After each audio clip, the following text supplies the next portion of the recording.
So on to this week's Street Talk. How did you find the spread of episodes this week, Gemma? I don't even know what's happening. This happens every time they do something weird with the programming. I can't remember what happened this week and what happened last week now because it was such a big gap.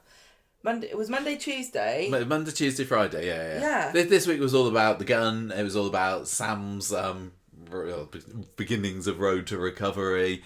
I thought we gave it lots of bangins this week actually, which is quite apt for a set of episodes with a gun in.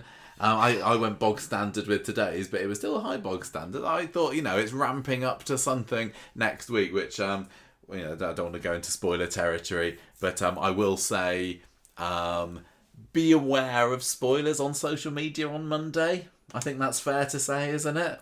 And definitely don't tweet us or message us anything about what happens if you watch it early on in the morning. But yeah, I thought it was a good old week this week.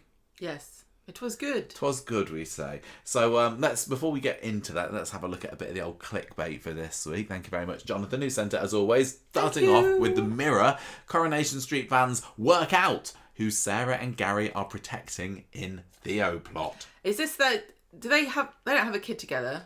Not together, no. Harry. Harry Platt. No, that's Sarah and Callum. No, I know, but doesn't Gary sort of fondly look upon the child? Oh, maybe. So I'm just trying to think of a child. Do they have a child? Harry is far too young and innocent. He's in the Wizard of Oz. This is why they need to have more pets. So this theory. Because I would protect Abby if she killed someone. I'd harbour her. This theory is that they are not covering up the fact that they murdered Theo. They were involved in Theo's murder, but that somebody else did. They know about it, and they're protecting In them. a shocking twist, it's Maria who doesn't know that she's she sleepwalks. No, it's not this. Do you want to have a guess? Summer. No. Is it someone? Is it? It's one of the people involved. Oh, come on. What's his name? Who? I don't want to give you the answer away. Gareth George? Pierce. Todd? Yeah. Yes, it is Todd. They're thinking it's Todd. Right, so Todd's pretending that he didn't kill Theo. Todd's apparently, and somehow according they to know, this. but he doesn't know that they know. Yes, something like that.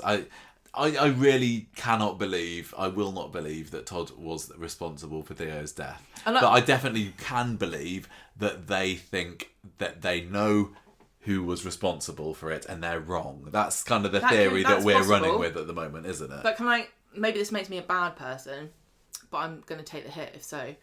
If I'm covering you because you've murdered someone, you're going to know.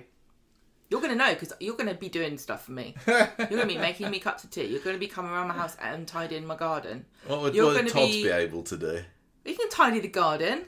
Can't he? Can't pull weeds up. He can sweep some pebbles back on the driveway. I suppose so. I'm just thinking about his skills as a funeral director. There's not much call for that here at the moment. He can probably work out how to use a strimmer, which is something you claim something I am unable to not know. Do. Look, I've only tried to use a strimmer in the garden once, and it flinged off, and it nearly took my eye out. Just a tiny bit of plastic bounced off something and hit me in the face, so I've got a bit of a phobia of strimming ever since. You've got two eyes. Oh, well, I was just doing my glasses on, I thought you'd say. I don't know. I don't think that this is at all what has happened. I'm really No, I think possibly intrigued. They think it's happened. I'm really intrigued. I think... Do you think that they know, or do you think that they're mistaken? It's really frustrating that we can't talk about some things that are happening next week, because that obviously informs your theories about what's gonna happen. But I'm still pretty up on the they think they did it, but they didn't. I mean, the fact that... But it doesn't really fit into anything else. They clearly got some big old secret, and from the flashback that we've seen with Gary on top of the scaffolding, it's got to be related to what happened on the night. So, yeah, I cannot believe that they would make Sarah or Gary a murderer. So, yes, therefore, I think they think they saw who did it. I think they found a baby. I'm wondering... And they're hiding it in the attic. I'm wondering whether there's going to be a bit of a double twist of when the viewers find out who did it, we will also, maybe in the same episode, see Gary and Sarah discussing who they thought did it.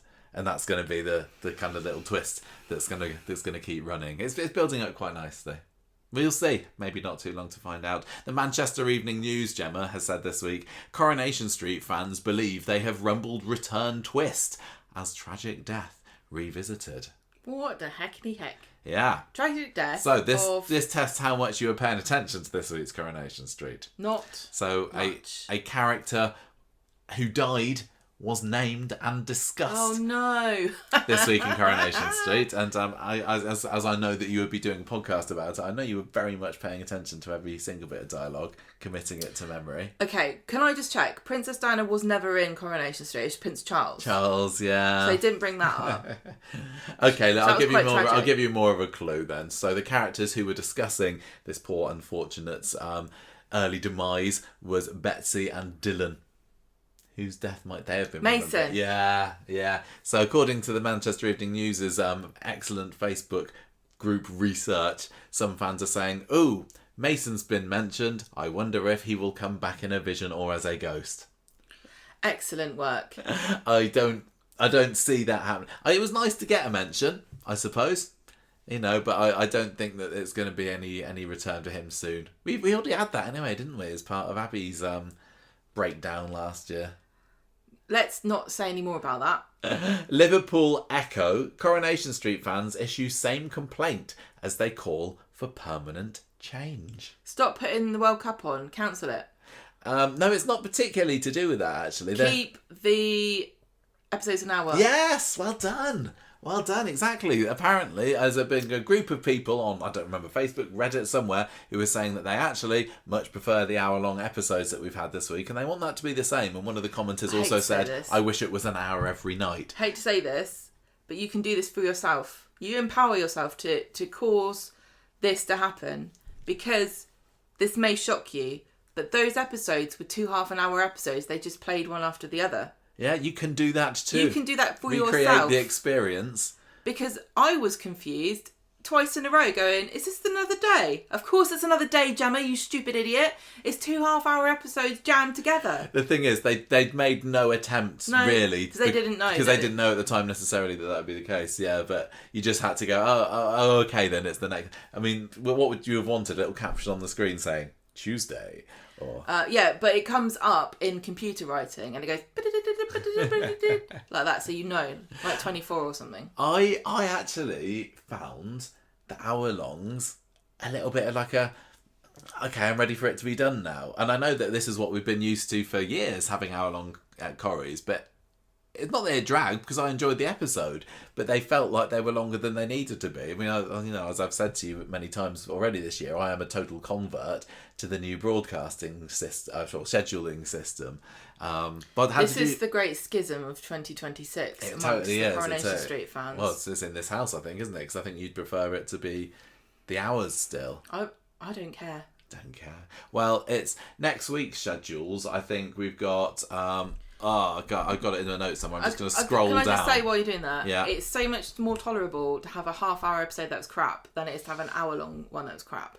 Well, yeah, that's definitely true. Because when it's 21 minutes and it finishes and you go, that was crap, and then you can move on with your life. You don't feel like you really invested any major amount of time. Well, next week we're going to have to invest a major amount of time on Monday, because it's on for an hour then from 9 till 10.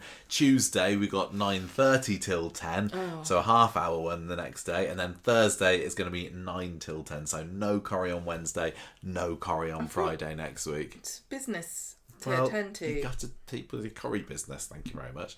Last one, Gemma. Liverpool Echo again. Coronation Street fans expose Maria's Cobble's secret in insane murder twist. She did it. Yeah. People are saying that Maria was Theo's killer. I'm not having it.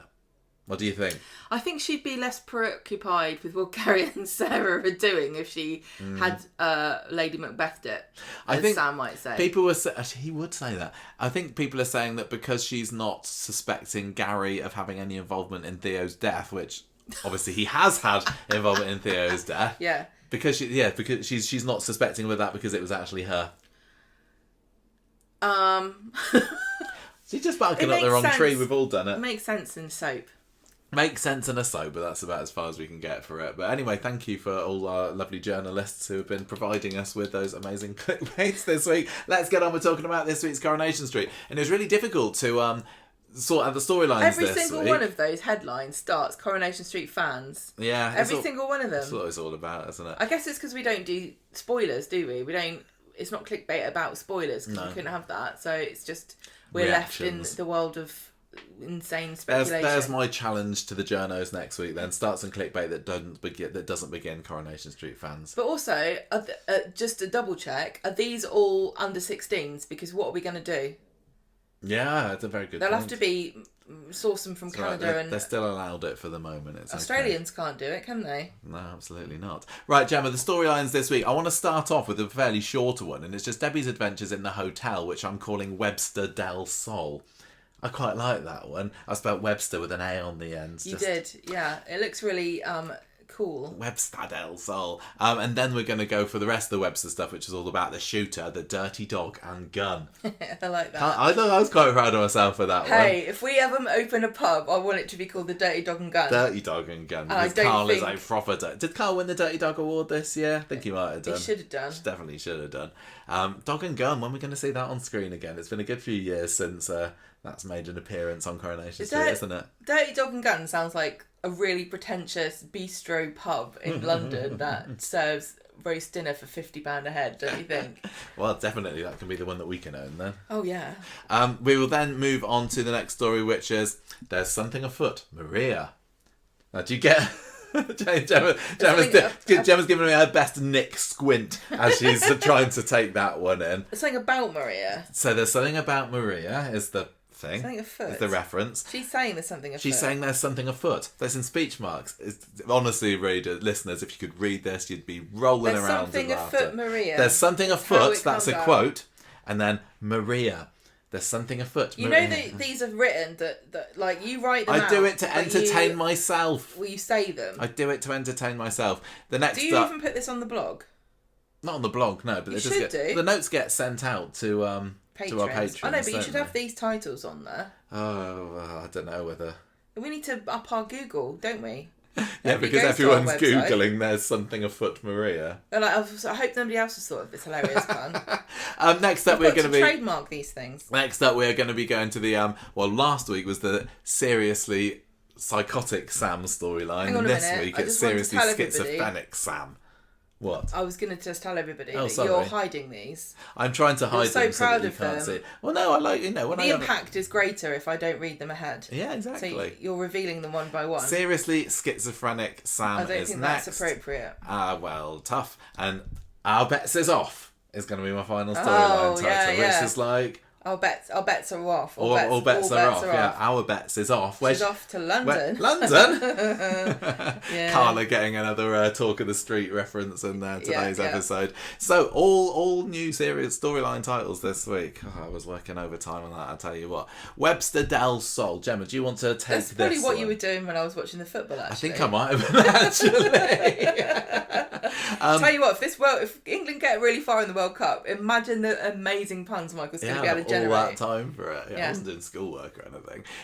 We had Debbie with her pink hair this week, didn't we? We've been waiting for this for the last 2 months since we saw her. Hey, she did debut her demure. But only for about 3 episodes. I think it was a rinse. Yes. I think it was like a pink.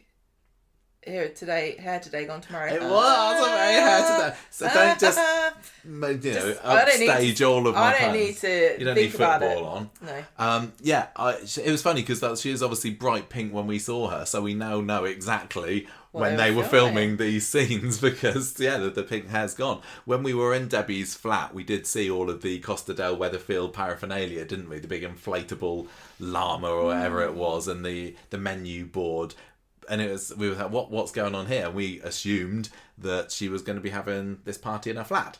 But no, it just all ended up there afterwards. I just assumed it was from the Rovers, I think. We don't know why I thought both wrong on that count. I thought it was nothing to do with their character. I thought they just didn't know where to put it.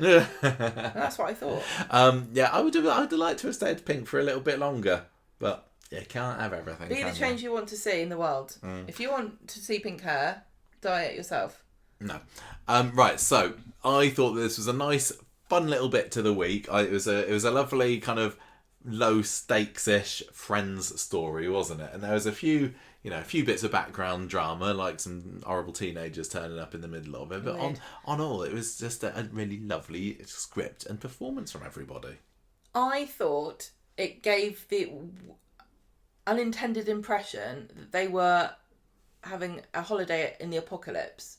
Why is Did this? you ever watch that film where, was it Brendan Fraser lived underground with his parents because they thought the nuclear war had happened? I had not seen that film. Do you know what I'm talking about though? They had they had this underground bunker, and inside the bunker they had a house built inside it, so that there was an outdoor area and the house. And so on the outside area they had like fake, like, you know, vistas, and all the lighting was artificial. And so because they're all sitting around inside with this fake lighting, it just seemed like they were having a party in the apocalypse.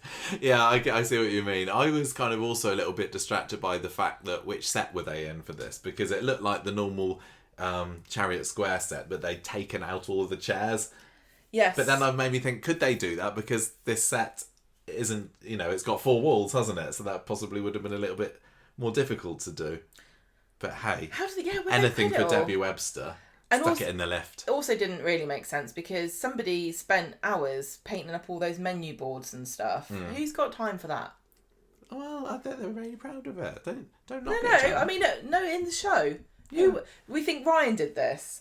Yeah, well, Ryan was too busy sourcing various outfits that he could change into, I wasn't thought it? that What was was your favourite Ryan look this week, Gemma, as a hot-blooded female? This was weird to me. I'm sorry, but I found that very weird. I don't get. Did they really fancy him, or were they joking? I don't understand. He's just the resident totty, isn't he? I just don't being understand. ogled over by some menopausal women.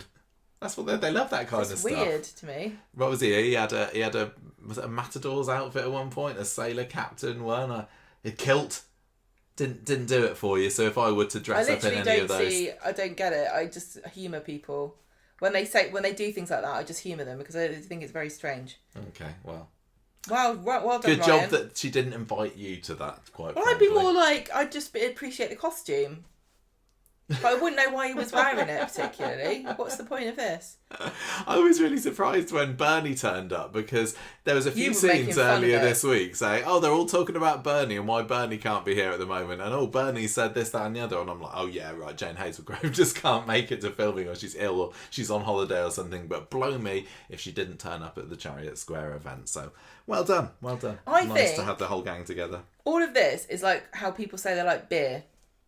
When people go, oh, I love beer. Beer's brilliant. I think you're mistaken about what beer is, because I've tried it a few times and it's terrible. So I think there's something wrong with you that you haven't quite discovered. Same with this. Same with people that like hot weather. Something has happened to you, and we're not gonna. It's like a tragic. It's like when Ina Sharple's daughter had a brain tumor, and they're like, don't tell her she's gonna die because she's something wrong with her. It's the same as liking hot weather and beer and men in kilts. There's nothing wrong with a bit of hot weather, Gemma, but I don't think I've ever tried beer. I don't know what it tastes like. It tastes horrible. It tastes like the juice of olives that's been put through a seltzer machine. You're not selling it to me. It tastes a bit like fizzy water, but if you put weeds in it. Well, I mean, maybe our listeners need to suggest some beers that will change your There's mind literally about nothing you it. can do, because I used to have a friend that was obsessed with trying to get me to like beer, and I hate it. What about that little... I like fruit beer, but I always, when I drink it, think this would have been better as a cider. What about that live tasting of the Co-op R Ale that we had on the Didn't I say I podcast a hated couple of it? years ago? I don't remember. I'll tell you what, sorry, we'll get onto this in a minute. What show I are we really talking think about? that Coronation Street is not getting enough out of its deal with Argos and Sainsbury's. There's literally been no crossover in either of those two shops, have they? Whereas the Co-op was saying, oh yeah, here's some lovely Roy's Rolls cakes, and here's like the R Ale that they did. I think, why not in the other ones? I think the Co-op is based in Manchester, and it's got a different idea about what it's about. I don't think Argos and Sainsbury's. So Co-op's motto was Co-op proudly sponsoring Coronation Street, whereas Sainsbury's is like Sainsbury's sponsoring Coronation Street because no one else will. Sainsbury's, our marketing department said that this would be a good use of the budget. Right, Gemma, come on, let's go. What was going on? Am I doing this? Yeah, you do this one. I'll do the gun one. Because it's all for women's and guns are for men. Yeah, this is the ladies' storyline, exactly.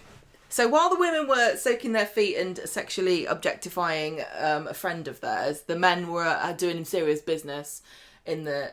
Yeah, drinking horrible beer. Drinking horrible beer and talking about guns. Yeah. Or spoons. But we're not talking about guns at the We're not doing that yet. So Sally, Glenda and Christina are all set to go on their holiday and they're telling everybody that they're going somewhere that's got a telephone hotspot, so don't try to contact... black spot. Yeah, that's the opposite, isn't it? That's why I couldn't get any reception that time. It's the pirate's curse, isn't it? The black spot. No, well, yeah, so that's when you sail out into the ocean and you can't download any illegal movies. Right, so they're gonna don't bother contacting us. We will be. I don't know why they made that up because they could have still pretended they were anywhere in the world. I don't know. Anyway, for the lols. So, it doesn't take long before we discover what they're up to because they lead Debbie into the hotel with the lights off. And then they play Katrina and the Waves, Walking on Sunshine. And everybody is there going, hooray, it's a party, Costa del Weatherfield. And Ronnie's like, hooray, we're brilliant. You're really selling this story. I thought that was sweet because she loves it, doesn't she? She was dearly disappointed that she wasn't going to be able to go to Spain because the Corrie filming location budget can't quite manage it. Can't even manage the Isle of Man probably. And she was like, oh, I still get to have a lovely little party thing with my friends. And she was just really chuffed and overjoyed. And Ronnie was kind of holding back the happy tears. I appreciated that greatly. Yeah, I did like this. Yeah. But again, I thought you could have just... Okay, we won't go into it. What do you know? It was a bit convoluted, wasn't it? They could have just gone to an actual hotel that she didn't own. Maybe. They could have gone to the place she got married. I mean, I don't mind. But it was... I don't know. So anyway, Ryan wears various outfits while they wolf whistle him. And it does seem... Do you not think this sounds like the worst holiday you could ever imagine? Being stuck in this is why it's like the apocalypse, being stuck in a single room with these spotlights trained on you, and there's not a pool, there's not a beach. They had a paddling pool, Gemma. Yeah, but... They were dunking their toes in. You know I don't like these go and relax holidays. I like to go on city breaks or whatever. But I presume that if you're the sort of person who wants to go on a relaxing holiday... You wouldn't just be happy sitting inside a room with no windows with the light on. They had the power of friendship, Gemma. But for 2 days, I'd be wanting to kill one of these bitches after half an hour. Ooh, which one? Well, no, I mean, maybe Christina. Do you not think, 6 hours worth of, small talk and getting drunk in a single room with no windows? You know, it is like a zombie movie where they've all been locked inside. You know I'm the least sociable person ever. We had some friends around last Saturday, didn't we? Oh yes, the party was a success, everybody. I did my usual thing of not really talking very much and hiding away somewhere. So I obviously wouldn't have enjoyed this. But no, I totally buy that these ladies were well up for it. You'd like it. You'd like it going somewhere with your friends. I think I'd go mad. With no windows. I don't like the idea of not having a window. So... You just want something to open if you get too hot. I'd be like, is anyone else hot? They'd be like, yeah, it's lovely. No, it's not. You've got something wrong with you.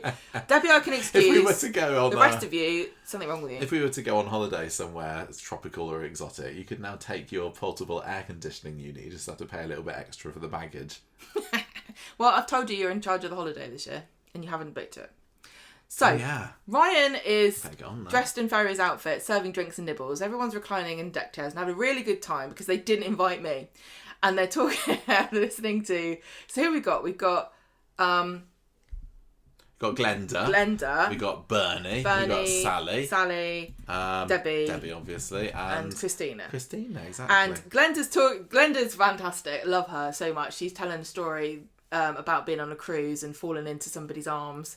And Christina, meanwhile, is being very suspicious, and we still don't know what's going on with her. This has been going on for weeks. I also enjoyed the tale of Bernie's Mr. Ben fantasy. Who knew that she had a thing for for a 1970s animation.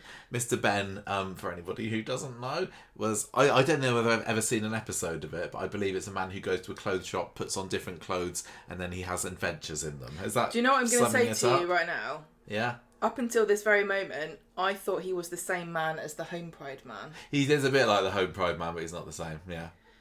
Right, different man. Okay. I like how this week in Coronation Street we've got references to Mr. Ben and Mr. Bean, which was Lisa Swain's outfit this week, apparently, according to... Suddenly, Swala fans across the globe of a newfound infatuation with Rowan Atkinson. Right, anyway, sorry. What were we... Christina's getting these concerning-looking text messages, and we still don't know. She scurries off to take a phone call. I really thought this week we might be more informed about what happened there, but they're really dragging that out. They're teasing that one. It's annoying, isn't it? That's one of the ones that I'm most interested to find out what's going on. And they're like, nope. So the next day everybody's hungover, and I assume they had a nice sleep in an actual bed. I want to know, has Debbie slept in a bed this week? Because the first night she was slept in a rubber ring, wasn't she? And then today, after her nightmare, she woke up on the sofa. Yeah. Just get her a bedroom set. Come on, she's sick. I know. I remember when she was going to go to prison, she was sleeping on the floor in the hallway. Oh, yeah. They are just determined not to get that woman a bedroom set. How many different places can we make Debbie sleep while we still got her on the programme? Maybe it's like a quirk of her contract. Where else can she go and sleep? I don't know. Rovers. Right in the middle of the cobbles, maybe. Yeah, to have a nap. Factory balcony. On the counter in the kebab shop. Maybe when her dementia starts to get even worse, that's going to be her thing. We'll find her waking up in all sorts of places. Precinct, maybe. On the swing. Yeah. On the slide, just propped on the slide. Or on the tracks of the tram line, maybe. Right, so... Sally's like chipper, but everyone else is hungover, and they find Debbie curled up on a rubber ring, as you said. And when they wake her up, she acts confused, and they're all really worried about her. But she's like, I was only joking. She's doing a classic Corrie dementia fake out. Fake out. Ryan comes in dressed as in Spanish dress, and then they all go to the spa. Makes it sound like he's dressed up as a senorita. Yeah. Why not? Sexy Mexi. So they come back from a spa session later, and they're like, Christina, what are you doing on your phone? And she just mind your own business. I think that Christina's on the Conversation Street store buying some lovely merchandise. Maybe she's bought an enamel mug for the camping. Yes, definitely. Yeah, she seems like somebody who would go camping. Meanwhile, the poor men are bereft, aren't they? Fending for themselves, they haven't heard from any of them. I feel bad for them. Tim, Kirk and Dev are in the pub, and Tim and Dev haven't heard from Sally or Bernie. That was about it, wasn't it? They're at a loss, as we would all be. Yeah. Things go a bit sour. See, here we go. Between the women. When Christina gets fed up with Sally talking about how wonderful everything is in her house and her sex life and everything, she's like, Sally's so wonderful. Really do not seem like natural friends, Christina and Sally. Oh, well, it was kind of made up about, 8-9 months ago. Yeah. Let's put all these together, but it's great. I've got no problem with it. I think that they all... Long may this friendship continue. Don't stay overnight anywhere with somebody that you wouldn't fart in front of. Okay. That's my rule. I bet you Sally would never fart in front of Christina, but I bet you Christina... Sally doesn't fart. Christina would definitely fart in front of Sally, and then she would blame Sally, and Sally would get upset. Sally Seddon probably farted, but I don't think that Sally Metcalf has ever broken wind. I bet she just kind of sits on a squeaky chair, doesn't she? And squeaks a few times and then does a fart and hope you don't have a difference. So I put this bit of a cliffhanger at the end of my Monday notes because I told you it's all a bit jumbled today. But what happens next is Brody bursts in, followed by a gang of horrible boys. Who he met with Betsy at the precinct. etc. Yes. We'll talk about that later. Well, there's not much to say about it, really. They're just in the precinct and some guys... What are they talking about? Oh, nothing, really. There's just some guys there. They wanted to buy beer, didn't they? Yeah. And then they chased them. This is what happened to me when I was younger. I tried to get into a horror movie and they wouldn't let me in, so I went to go see Tarzan instead. So they wanted to buy beer in the Rovers and they weren't allowed, so they ended up in the playground. So anyway, all the ladies stand up to the boys and rally around Brody, except for Sally, Christina says she's a martial arts expert, and then when they're finally leaving, Sally's like, yeah, get out. I did think that was quite unusual how Christina's threat of being a black belt in Taekwondo, wherever it was, did the trick. Like, they didn't, because at first they didn't care at all, did they? They just found it hilarious that these 50, 60 something women were trying to intimidate them, and then they were just like, oh yeah, Christina says we better go, then we'll go. Christina was taller than all of them. She was, actually, yeah. You can't fight Christina, because she, not only would she hurt you with her hands, but her words, they would cut you. So Brody, they all run off, and then Brody says, oh, I was just being chased because... I don't even remember what happened. It's just irrelevant. I don't think there was very much in the end, to be honest, but it was kind of fun. I thought that was baffling. It was a bit baffling, but I enjoyed having Brody surrounded by these women, like being protected by them. Yeah. How old is he? 17-year-old? And he was really smug about it as well, wasn't he? He was like, hey, I've got Debbie Webster on my side. No. Anyway, if I had Debbie Webster on my side, I'd be feeling smug about it. His moustache grew 2 centimetres that day. So they're all such a great bunch of characters, those women. That was a genius idea to put them together. Yes, I do like, and I am joking about being trapped in an apocalypse. It would be alright for a couple of days. So Tim's like, well, I can't get hold of Sally, so I'm going to phone where she's supposed to be staying. And when he does, nobody's checked in under that name. And they're all panicking, and then Brody comes in and overhears that they're talking about this. And then we get another quite funny scene. Yeah, this is great. The women are doing Agadoo, and Tim and Dev turn up and turn the music off, and they're fuming. They're absolutely disgusted. Well, Dev's more fuming, isn't he?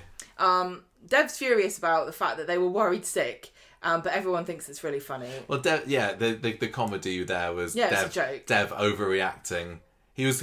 Because Jimmy Harkishin can do angry very, very effectively. And this was clearly comedic angry. Yeah. This was silly angry that he was acting. But Dev was actually supposed to be furious that he'd been lied to. Yeah, this is the sort of thing where you can... This is the sort of thing that gets dissected on Twitter and turns out that actually he's being deeply manipulative and emotionally withholding or something. But, it's just a silly skit that was, isn't it? It was we would never overanalyze something on a podcast, of course. No, we've only got, 3 hours to fill? No, we've got to get on with it, exactly. Bernie and Sally run over, give them a hug, and they all call it a day and say, let's go home. And Debbie says, oh, I love you all to little mint balls. And then Debbie gets home, she's really merry, and she seduces Ronnie, and they have a kiss and a dance. And he says, I'm going to make sure you know how much you mean to me every waking hour. Ah, so sweet. Well, we'll pick up more with that in the next story, I guess, because I just wanted to move on to separate all the niceties out from the gun story. Yeah, it was really nice. I mean, what a golden gang they've got with those girls. It's almost like they should call them Golden Gang or Girl Gang. No, there's a better one in there somewhere. Okay, so the gun story, I didn't really see coming this week. I think gun appearances on Coronation Street happen on the rise in the past decade. Gun crime. But it was a bit of a surprise, and I don't know, I felt that the bits in the garage didn't really have the right level of enough tension or whatever. Was there any time where you thought, oh my gosh, someone's gonna get shot here? No. For a second, I was thinking, oh, maybe they're going to really surprise us here and have Cal blow his brains out. But then they didn't. And I don't know. It's ramping up the stakes again, and there's only so much that you can be on edge for something. This is what I say all the time. Yeah, now we have gun fatigue. Well, you've now used that story, so the next time you use it, you've got to make it more exciting, or you just have repeated the same story again. See, I keep coming back to what Ian McLeod said about ramping everything up to 100%, and I get what he means, but you can't do that when you live in the realm of the normal world where only a certain number of things can ever happen. Yeah. Like, you can't have, and then a dragon came and set fire to Webster's autos. Just give it a few years, Gemma. Give it a few years. Right, okay, so this starts off with Summer and Asher having a go at Tyrone outside the garage. Just about the murder, really. Well, no, about the fact that she was in prison because he was an idiot. It was about that, wasn't it? Yeah. And we got Kevin telling Carl that he's not going to write him a reference for this Eccles job that he wants. He says he's going to actually phone up the garage and tell them exactly what Carl's like. And they have a little bit of a face-off, which Ronnie has to diffuse. So, yeah, things still aren't looking good between the brothers there. Well, no, not brothers actually anymore, are they? Uncle and nephew, I suppose. We get a scene where Carl receives a phone call from Fiona. We'd all forgotten that Fiona existed. Who was the dodgy lady that was trying to get him to do sort of fake MOTs last year. And also she had previously been a contact of Ronnie's, hadn't she? I think. I think that's how she was brought into the show. Didn't he do something about... There's something like that. It doesn't matter anyway. But anyway, he's not interested at first. But then he's like, oh, go on, how much, when? Give me some time to think about it. So his head has been turned again. So what? Right. So the job is take this gun and put it somewhere else. Yeah. Look after my gun for me. Hold my gun. Can I say I've got a really good line of that? If anyone wants me to take their gun, I've got somewhere I can put it. Where? Under the garage. It's a bit naughty. Yeah, but how much money? £500. I'll put the gun. Enough that Carl was turned back towards the dark side, because I think he'd said previously that he wants to turn over a new leaf, hadn't he? And I think a lot of people were saying no, he's not. And I don't really want Carl to turn over a new leaf. I want him to be dodgy, because I don't really need Carl to stay in the show. You won't forgive him. No, I can't forgive him. It's not like he killed Billy. For his Billy. affair with Abby and for everything he did to try and screw money out of Debbie last year. So him kind of, going back on the righteous path. I'm like, no, come on, Carl, be tempted. So I suppose I was quite excited to see that he did go for this gun, because I thought, well, maybe this is going to be the end of Carl, I don't know. Meanwhile, you got Ronnie and Tyrone talking about what happened with Carl on the night of Theo's murder with the car splatting him, and Tyrone doesn't think that he's going to let this drop, unlike how he let the car drop on top of Carl. Because it still bothers him that Carl knows trying to kill Kevin. Yeah. And they can't tell Kevin about it, can they? No, they can't tell. They can't say anything about it, but because Kevin will go and report him and wow, etc. So, but Tyrone's a bit of a doofus on Tuesday. Well, no, the episode that's set on Tuesday, but the second half of Monday, because he gives Kevin his phone, which has got the video on. Kevin commits the worst crime of all, which is to just go through someone's gallery. Someone gives you their phone. Don't just start going through their gallery. He didn't know what he was doing, did he? He's got his old man fingers all over the place. Yeah, how do you find... Because it was... What was it they were watching? A video of Ruby talking about take that for a history project? I'm gonna quibble with this, because I don't think anyone would take that a history project when they literally are touring now. What's historical about that? Well, maybe it was Take That featuring Robbie Williams. I don't know. But I thought it was quite a nice line where Kevin was, I can't remember who it was, they're going, they're not history, and then the other was like, they're 30 years ago that they first joined, and we've all had that, haven't we? Apart from those people who are not 30-year-olds. I don't like it when you work out how long ago things were. I know. So anyway, Kevin has seen this video, hasn't he? Meanwhile, you got Carl. So this is the video of Carl doing his tinkering. Yeah. So Carl takes a package from a car that stopped next to him in Victoria Street and calls Fiona, says, look, where do you want this thing dropping then? The man in the car should do it. It should have a little note on it, shouldn't it? An address and a stamp. Yeah. So it's... Why can't the man in the car put it where it wants to be? Clearly something dodgy in there. We didn't know at the moment what it was. Could have been a game of pass the parcel, couldn't it? I don't think that criminals are efficient, are they? What are they fanning around for? Yeah. Where do you want to go? So Kevin kicks off with Carl outside of Debbie's flat later and says, I've seen the video. I know what you were doing. You were trying to kill me on the night that Theo died. And then things are getting a little bit fraught until Ronnie comes along and breaks it up. And then Carl comes out and says, well, I know about Tyrone dropping the car on me and that you're covering it up, Ronnie. So it's all kind of a bit of a maelstrom here, isn't it? And Kevin storms off and says, you're all as bad as each other. And they end up in the garage together. And this is where the big showdown happens. All arguing about this and that. And Ronnie's staying silently watching on. Carl tries to say he's sorry for everything he's done, but Kevin's not having any of it. They have to stop him from going after Carl with a wrench because Kevin looked like he was about to bash his nephew's brains in, and Carl one-ups him by putting out a gun. Chekhov's gun. I just happened to have it. Fiona's gun. He's like, I don't want to have to use this, and he's kind of brandishing it there. But do you see how this is silly, right? Because this gun didn't exist until 5 minutes ago in the show, and it's got no purpose other than for Carl to brandish it about. Well, no, I don't think so. I know this was supposed to be all high drama. I found that the missing gun element of this story was a lot more intriguing, a lot stronger than the is Carl going to shoot anybody. Do you think that Jodie with a gun is scarier than Carl with a gun? Quite possibly, yeah. She's a bit more of a loose cannon.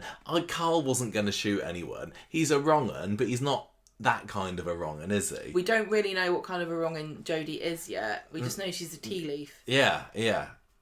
So Carl has been, he's been sneaky behind people's backs, and he's not afraid to get his hands dirty a bit with some dodgy MOTs. But I wouldn't believe for a second that Carl was going to shoot anybody. So what was he going to do? What were they arguing about? That he thought he should get a gun out? I can't even remember. Well, Kevin was just mad at him for trying to cut the brakes Carl or whatever he was doing. And he said, "Don't hit me with a wrench. I'll shoot you in the face." Yeah, that's fair enough. So I thought it was quite.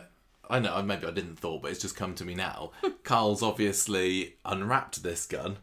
And seen what it is. Yeah. And got his fingerprints all over it. Can you imagine Kevin there with a wrench and Carl's like, pulls out the package. Just win it, everybody. Just need to unwrap. Oh, God, this has been sellotaped up really tightly here. Hang on a minute. You're going to be terrified by this. Waha! It's cocaine. Let's all have some and calm down. I like to think that Carl was maybe standing in front of a mirror with the gun, trying to look a bit cool with it, just testing it out. How's it look? Doing a bit of James Bond impression there. Oh, what would you do if you found a gun? Well, he didn't find it, did he? He knew that. No, but if you found a gun, what would you do with it? I think I'd poke it with a stick. Don't you? Give it a poke.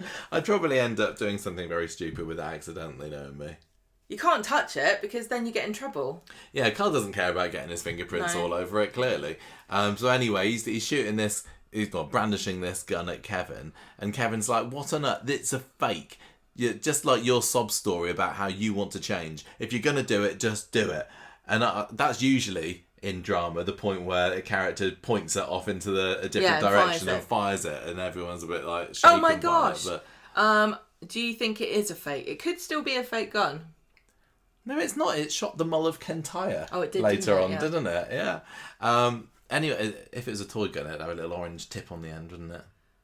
So that's how you know. Is that just EU stuff though? Because Brexit, we can have whatever we want. Oh yeah, maybe.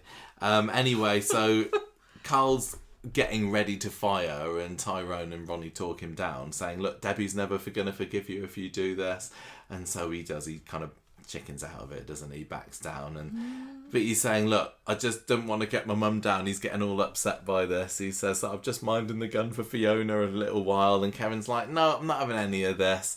And Carl says, "I didn't even get that job in Eccles at the end. This may well be it for me." And he kind of slides the gun over to Kevin and says, "Just put us both out of your misery." This was the point where I was thinking, that would have been hugely shocking, wouldn't it? If Carl had blown his brains out. You get one job rejection and you kill yourself in this economy. Well, no, he just feels very guilty about what he's done for Debbie. Apparently, I don't want to buy it. I don't like the idea that he can change. That he doesn't deserve our forgiveness. This doesn't feel very characteristic either, because you're not going to kill yourself because you didn't get a job. Well, no, it's not because of that. It's just about everything. Everybody hates him. But everyone's hated him for ages. What's different now? The difference is he's got a gun and he didn't get a job. Well, he just needs to go back to Germany, doesn't he? There's loads of jobs in Germany.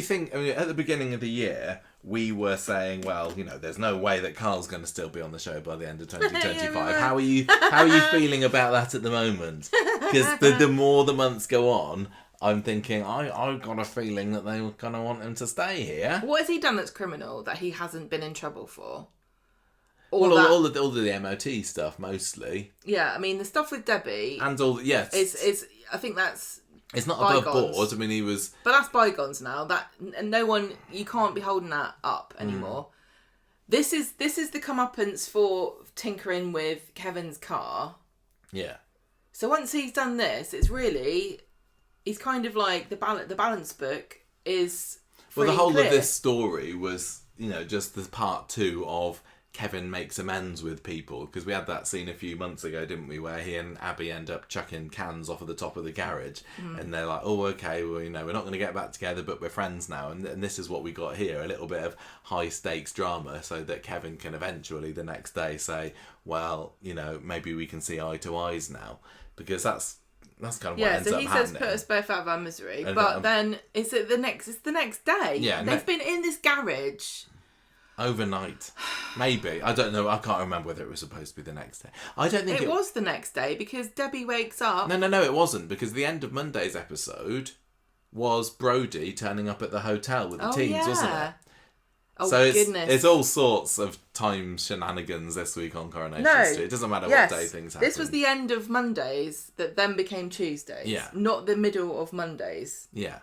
But it was still supposed to be the same day as the second half of Monday.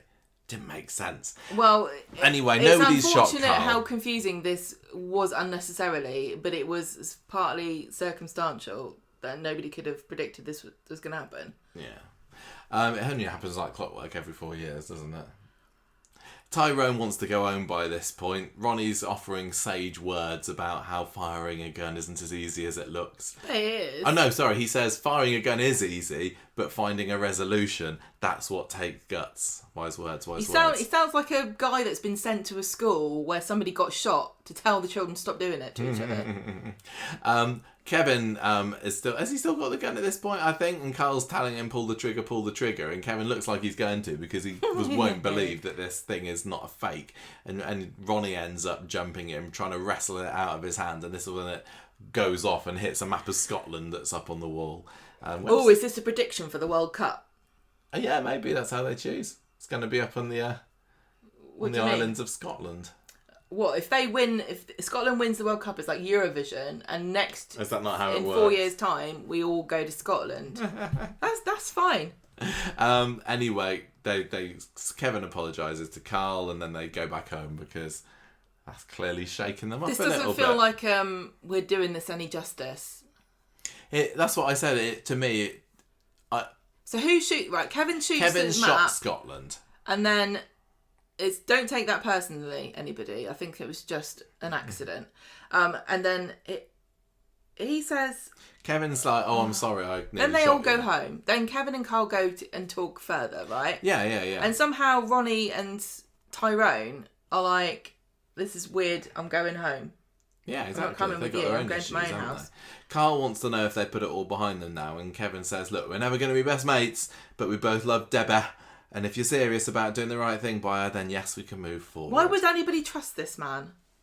I know, seriously. Yeah, and then he's like, "Why did you shag around with Abby?" Yeah, and he just says, "Well, because she was there, and because I was selfish, self-destructive, and jealous. But it was wrong, and I regret it." It was a nicely written scene.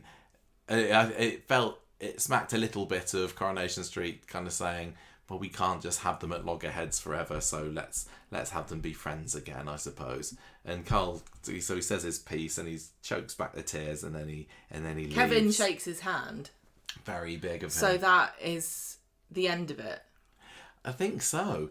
Where's Abby throughout all of this? Shouldn't she have been? Nobody heard Abby this gun as well. friends with Debbie? I don't remember. Do you like the way nobody heard this gun, including Weatherfield's That's a finest? very good point. There's actually, a cop living round the inside corner. a very echoey garage, presumably. It's what 2 doors down from where she's asleep, and a gun goes off, and she's like, "Oh, this reminds me of that time I thought it was a fox and it's Betsy was screaming." No, they're probably just saying, "Don't worry, it's probably just a gender reveal party in the garage. You don't need to worry about it." I hadn't actually considered that, but that is hilarious that a gun went off and nobody thought to question it. Well, maybe it roused Jodie, because she follows Carl later on, doesn't she? He's put in the this package, the gun, under a wheel arch in a car on Brewery Lane, and we get a little bit of spy cam behind him. Yes. And I thought that I thought this was quite juicy, because when he goes off, it's revealed to be Jodie, who goes up, recovers the gun, and she's just like grinning all over her face. She thinks this is brilliant. I don't remember. She doesn't know that it's a gun straight away, does she? I can't remember. Does she look happy about the package, or does she look happy about... She's very satisfied by Kyle's package, yes. Does she open it then, or does she open it later? I don't remember, but it doesn't matter, because I think we only see one more shot of her later in the episode. What did you... Imagine if she... if I know this wouldn't have happened, but imagine if it is just a really lazy person walking a dog, and they got a dog poo, and they're like, I'm just going to put it under here so no one will know. And then Jodie comes along, it's like, oh, a present for me. That scene, was it this week, the scene where David brings in that massively filled dog poo bag? And he's fondling it. Yeah, he's like, just have a look at us in, and then he passes it over to I've never trusted how thin those bags are. I know. I would never touch a bag like that. It's like the bags that they've provided us with for the food waste now, isn't it? Like these flimsy green things. You can't put anything in them without it breaking. I know exactly what you mean. We see Jodie with the gun at number 8 later, and she's kind of, again, probably just about to check herself out in the mirror until David walks in, and she has to hide it away very quickly. And that's the last we see of Jodie with the gun all week, isn't it? Yeah. So what do you think has happened to it? I think she took it outside, she got the poo bag, threw it up in the air and shot it. See how it would happen. And it explodes all over her face, and she's like, I could have guessed that would happen, but I had one of those Call of the Void moments. Will she have put it in her box? Might Lily find this gun? I'm very, very intrigued about what's going to happen here. And I know that I'm, like all of you, saying, oh, there's too much Jodie on Coronation Street, when they're going to give us a break from Jodie. But Jodie with a gun does have that little extra frisson of interest for me. Okay, here's a theory. What if it was Jodie that killed Theo? What was Jodie up to? She was hitting Sarah over the head. Mm. That was I presume, after whatever Gary and Sarah got up to happened, because Sarah couldn't have done anything when she was unconscious. Yeah, you're right. So, Gary and Sarah have done something, and then Sarah goes home. Theo's on the floor. Sarah goes home, Jodie bonks her on the head, and then runs away, and maybe comes across Theo and kills him. For some reason. No, because I think when Gary's looked down onto Theo, he's definitely dead at this point. Do you? I'm not sure. Yeah. But Theo is dead by the time Jodie bonks Sarah. So what I'm saying this for is that Jodie's now got a gun. What is the point? How could we have two massive storylines going on at the same time without any crossover? It feels like she's got the gun for something to do with Theo's story. No, I don't think so. But then they'll be dragging it out. Yes, I think it's probably that. Do you see why I want them to just draw a line under all of this? At the moment, I can't conceive of a reason how and why Jodie having a gun would fit in with any of the current stories, unless, or is she going to kind of go mad and say, David's mine, I'll shoot him, I'll shoot you. That's what I'm thinking. If I can't have him, nobody can. That's really kind boring. of thing. Yeah, that's really melodramatic and silly. That's just my idea. No, but that's what I was thinking. Apart from my stupid idea, that stupid idea is the only other thing I can. What's gonna? I want it to be something completely nothing to do with anything that's happening now. Mm. So it's going to sit in her box for a few months until some new storyline starts. Is it over with Olivia's dad? I mean, are they going to come back? The fact that there's still so many mysteries involving Jodie does make me think probably one of them is going to be related to it. Is she was in some, very, very hot water in the back of that van in Corriedale, wasn't she? And the two blokes that came after her, maybe she's going to kill a bloke. Well, I don't know. But I don't know. I'm wondering whether it would be more interesting if somebody finds it. Do you remember when Little Max, when he was played by Harry, he found the gun in Callum's flat, didn't he? Mm. Yeah, but I don't know. In a sense, like I said, we got a bit of gun fatigue, and it's probably not going to be as exciting as we might be concocting in our heads at the moment. Of all the characters on the street, for Jodie to get it is the most interesting, because you genuinely do not know what she's going to do with it. Mm. I mean, I'd be quite interested to see, what if Rita found the gun? But no, what would probably she just hand it it in? to the police, She'd knock on Lisa's door and go, here you go. Yeah. Okay, well, I mean, we'll have to put that one to one side because Corrie's not given us any other clues this week about what's going on there. So back to the other part of the story. We see this bloke coming looking for the gun the next day under the car. He phones up Fiona and says it's not there. So he and Fiona now think that Carl have done a bunk with the gun, or maybe he sold the gun on or something. But whatever, Carl's taken them for a ride. This is what happens when you're a criminal and all your friends are criminals. You can't trust them. Tyrone is at work very, very jumpy later, and because of everything that happened there. And Kevin says, "Look, you just need to get over it. It's just a gun, Tyrone, for heaven's sake." Then Kit You've seen loads of guns in your life. I know. Then Kit comes round to speak to Tyrone, but it's just because his front door's been left open, and Tyrone is not got the best poker face, has he? What was the other thing in today's episode when he was talking in the pub? And he and Kevin were doing a terrible job of lying about what they were talking about. It's so funny because that's totally within character for Tyrone to accidentally blurt out something. It is really good. It's actually really good acting because it can be very difficult to pretend to be bad at lying. I think that's one of the things. Like being a bad liar, reading a speech that you haven't read before, and pretending to be bad at singing are the hardest. And doing a good job of those things are the hardest things to be if you're an actor. Yeah, well, Tyrone, Alan Helsel, I applaud you for your wittering on guiltily to Kit. This is why I turned down their offer. They wanted me to be on the panel for the Oscars, and I said, well, what's the criteria? Because that's the only way I can judge if someone's a good actor or not. So we have to write it into the movies that there has to be a scene with at least one of those things. The category for best bad singing goes to... The category for best off-the-cuff impromptu speech at a wedding. Fiona comes to speak to Carl at the hotel later, and they have a somewhat fraught talk where Carl says, no, I did leave that gun there. Me and you are done. And then Debbie comes along and she says, look, what on earth have you been up to? Because she's overheard this. And at the end of the episode, they're unloading onto Debbie everything that's happened. And she's like frantic about it. And yet another thing. Is this going to be enough for Debbie to disown Carl? Oh. He's brought a gun into her life now. And he's caused her once again massive mental anguish because he can't stay on the right side of the law. But it's also, you were saying earlier about the terrible things that happen on Friday with Debbie and she begins to have a real decline. And it really feels like it's brought on by stress again because of Carl. Yeah, it is. It totally is. I mean, it's not Carl's fault that she's got dementia, but time and time again, he seems to have been, making the symptoms a lot worse. Mm-hmm. He's terrible. He's a terrible guy. But she's clearly proven that she's got an unlimited bucket of forgiveness for him. If I was Ronnie, I'd be so sick of this guy. I would have just let Tyrone crush him to death. I do not understand why he rescued him. Ronnie's been surprisingly cool with everything this week, hasn't he? Yeah. And sage and kind of like everything's going to be okay. But maybe he also... I mean, I suppose if I was him, I wouldn't want to be showing my frustration in front of Debbie. You can't make her choose because she wouldn't pick you. Yeah, but I think he probably has learnt that by this time. Which is tragic because Carl would always pick himself. Yeah. Oh, 100%. And it's not going to be Carl that's there at the end. No. So anyway, that's the end of that episode.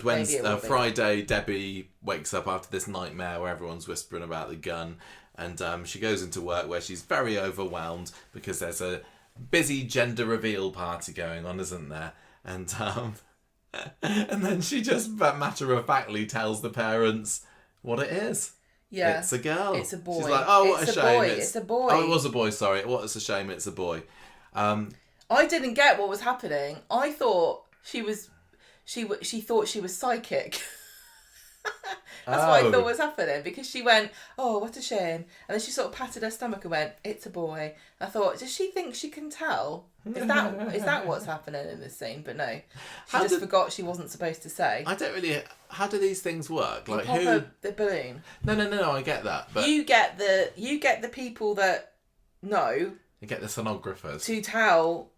To send a thingy to the hotel. The cake maker or the balloon maker blower or whatever. Right, okay. So it's supposed to be a reveal for everyone. Don't go there. Don't get Gemma started on gender No, reveals. I don't care what you do. Do you remember when they had gosh, what was it? Was it when Sarah was pregnant at one point, and then there's a gender reveal party, and Adam changes the balloon to say it's Damon's? That was classic. That was a great moment. I bet you soap writers are just thrilled about gender reveal parties because it's a new stupid thing that they can ruin someone's life with. Yeah. The ones I don't like are the ones online where you see a family and normally it's a dad devastated that it's a girl. I saw one of these on Reddit this week. Did you see that one as well? There's loads of them. They're spraying some paint and it turns out pink, and both the parents just look like utterly devastated. The women who are devastated are gender traitors and should be executed. Imagine your child one day finding that video. Yeah, exactly. And the fact that it has been posted online doesn't, it means that it's not beyond the realms of possibility. You're supposed to find it funny, will find probably. it out. You're supposed to be cool with it. Terrible. It's awful. It's awful. Yeah. I know you said that were we to ever conceive a child, I'm not going that you to would execute anybody. No. You said that you would want to know in advance whether it was a boy or a girl. Yes. But I was like, oh no, I'd rather keep things traditional. This is why we've got a cat. I want to know if I'm having a girl or a disappointment. Yeah, exactly. You'd just be the same as all these women online. No. How would you want to have a gender reveal party, or would you want to just be told? I want to be told. You don't want to be filmed looking surprised, do you? That's not your thing. You've got to process it because it means different things to different people. So I buy pink clothes or blue clothes. Oh, just beige. Still stuck in the 80s. Anyway, so that Debbie's kind of put her foot in it there, but she doesn't really realise. You shouldn't care. You shouldn't care whether it's a boy or a girl, should you? You shouldn't care. That's why there's no point knowing. Debbie doesn't realise. Unless it's a cat. And then when Ryan's calling her out earlier, later on, she's clearly frustrated, and she said, "No, I wouldn't have said that." I think by this point she realises she has said it.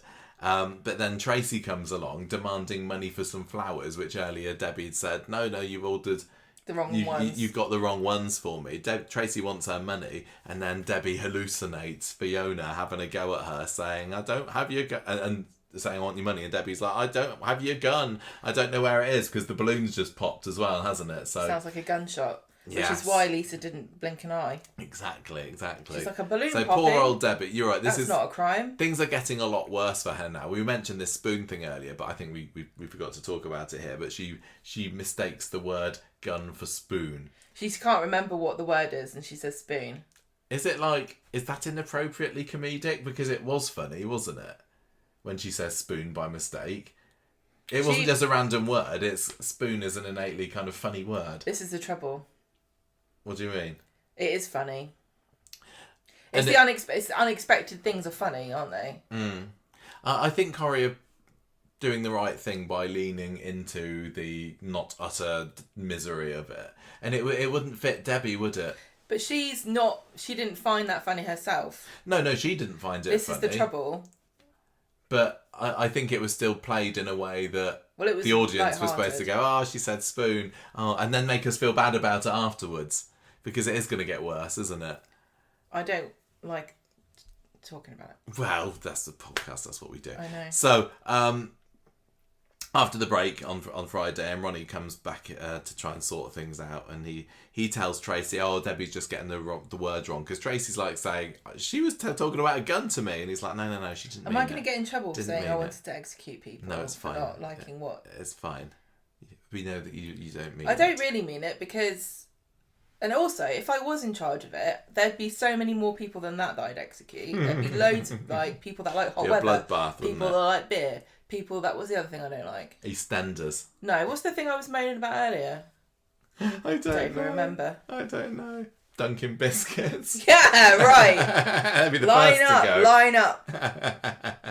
Anyway, poor old Debbie just gives Ronnie a big hug and said, I thought that Tracy was Fiona. We need to sort this mess out.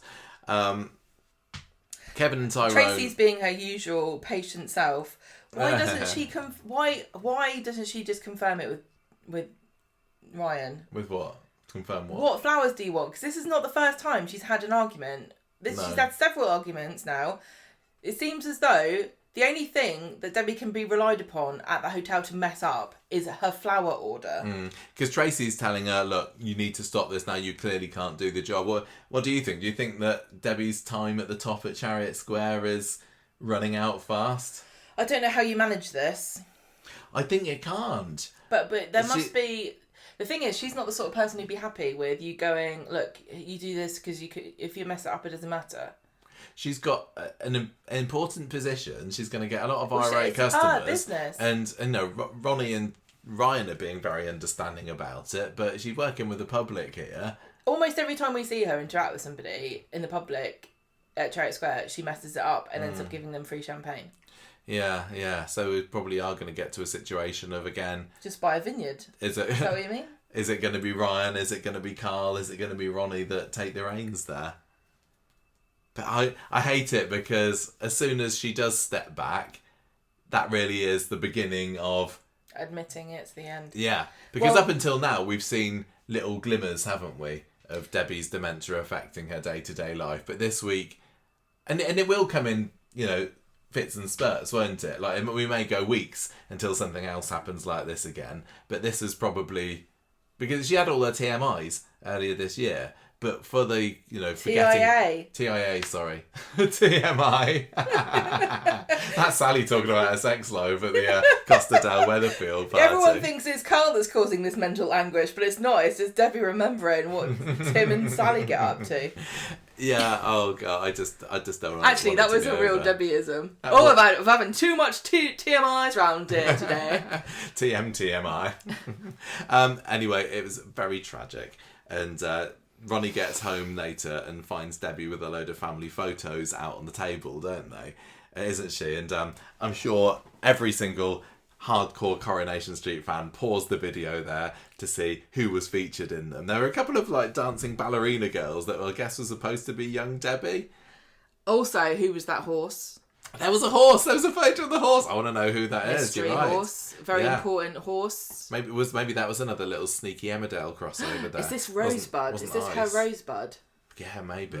But yeah, we had some pictures of Carl and Curly was on one of them, wasn't he? Kevin Kennedy's at home going, reference. I said I'd come back to Coronation Street one day. I was in it tonight. That's what they Where's do my sometimes. credit? They mention you before you appear. Yeah. That's my heralding my entrance. Exactly. That's why Mason's going to turn back up again, isn't he? So we had Curly. There's Terry Duckworth was in one of the pictures as well. I think there's a contingency of Coronation Street fans online that took Bloody Mary very seriously when they were kids and genuinely thought you could summon somebody by saying their name 3 times.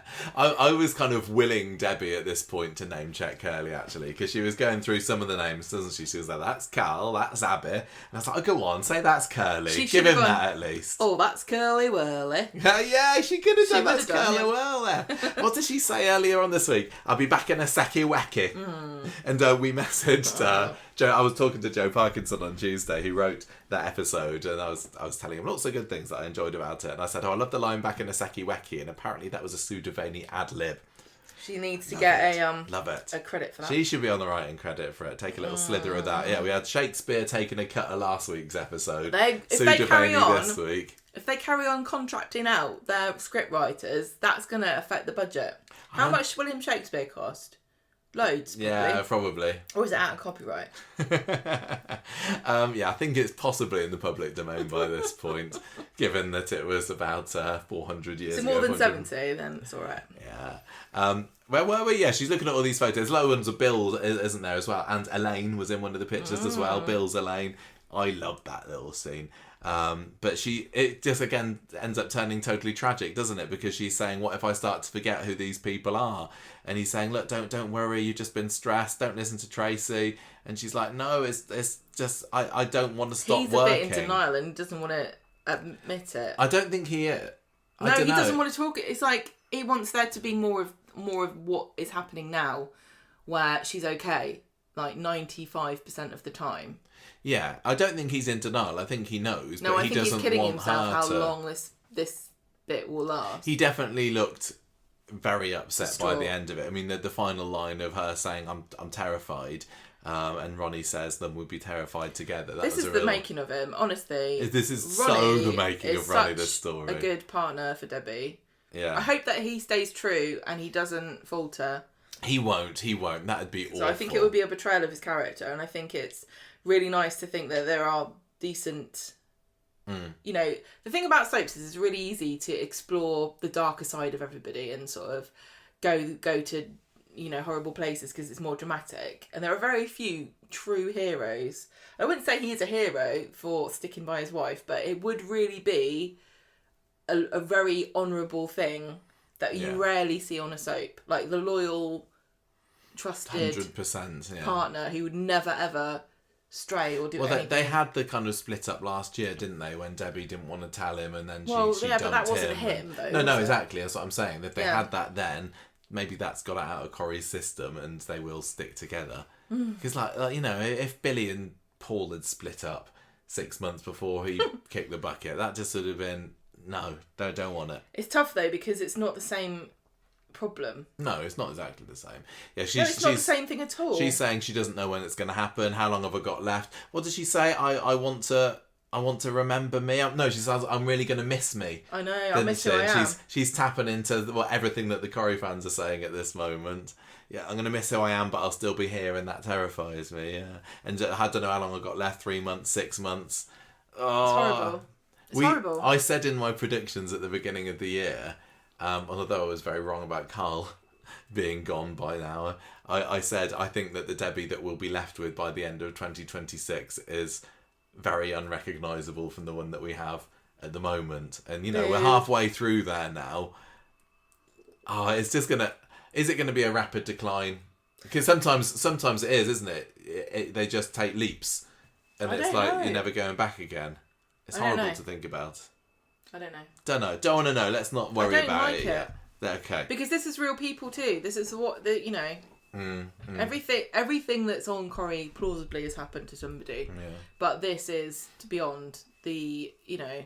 The anguish of this is hideous. Do you think that this gun is going to turn up next week, or are we just going to be, forgetting about it, or they hope that we forget about it until it shows up somewhere? Who do you think that Christina's on the phone to? Could there be some gun potential there? It feels like it's something dodgy, but it could just be... Maybe it's Don... Was it? Who? Yeah, Dom. Maybe Dom's got kids or an ex-wife who wants money. It could be something familial, I suppose, but I hope Greg that we find or whatever. Bobby, Frank. Who? Midgley, Mr. Midgley. Yeah. What was his name again? Was it Greg? I think it was Greg. I don't know, but I hope that they say who soon, because it's been months now, hasn't it, that she's been having these secret This is the trouble, messages. right? Because when something comes out of the blue, we go, why didn't they just put something in about it before? And then we would have been prepared, you know, then they could have said they didn't, it would be obvious they didn't just make it up. But when they feed it in, we're like, why are they going on about it? And then just telling us what's happening. Maybe next week, I don't know. There is something afoot. Maria. Gemma, do you want to take this storyline and Maria's suspicions? Samuel Longchamp has been fab this week. I am loving Maria being a detective. Yeah, we've got a detective Connor Swain, and now this is just a detective Connor. I don't think it would make a catchy TV title, though, would it? TV show title, Connor Swain and Connor. Makes it sound like a law firm. It's like the most PC woke law firm detective agency television show ever. On Monday, Maria does a classic lurk round the corner. She does have a look and a lurk, doesn't she? Yeah, it's Gary and Sarah having a cuddle. Yeah. Well, a reassuring hug. It's a yes, we know a secret. Yeah, and they say we should delete our texts, and Maria Klopsoff doesn't see that. But when she looks at Gary's phone later, she sees suspiciously that there's not very much conversation going on. The last time they spoke to each other was back in early April. I say, well done Coronation Street for actually bothering to show that they have had text messages. Because usually whenever you look at someone's phone on Corrie, it's just the most recent message as if they've never spoken before. But there was messages wishing each other happy birthday from earlier this year. This was the most classic. You are a sort of member of my family or an acquaintance that I never normally speak to set of texts, because I have people on my phone exactly like this. Happy New Year, Happy Christmas, Happy New Year, Happy Birthday, and then the same thing again for years and years and years, and nothing else. Like if I was to look at my conversations with your dad, for example, over text, we have something quite similar to this. That's sad. Sorry. So she doesn't want Gary to see that she's gone on his phone.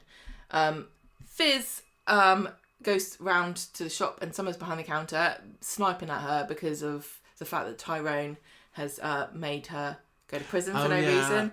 I've mixed up this story a bit, haven't I? Fizz is like, I was in prison once too, and nobody asked any questions because it's really awkward. Apart from Asher, who goes, "Oh yeah, I forgot about that," and says, "Look, I don't want you to." I don't know how Asher would really know because I don't think she was in the programme in that point. But if she was about 4 years old. But never mind. Maybe Dev does seem like a massive gossip queen.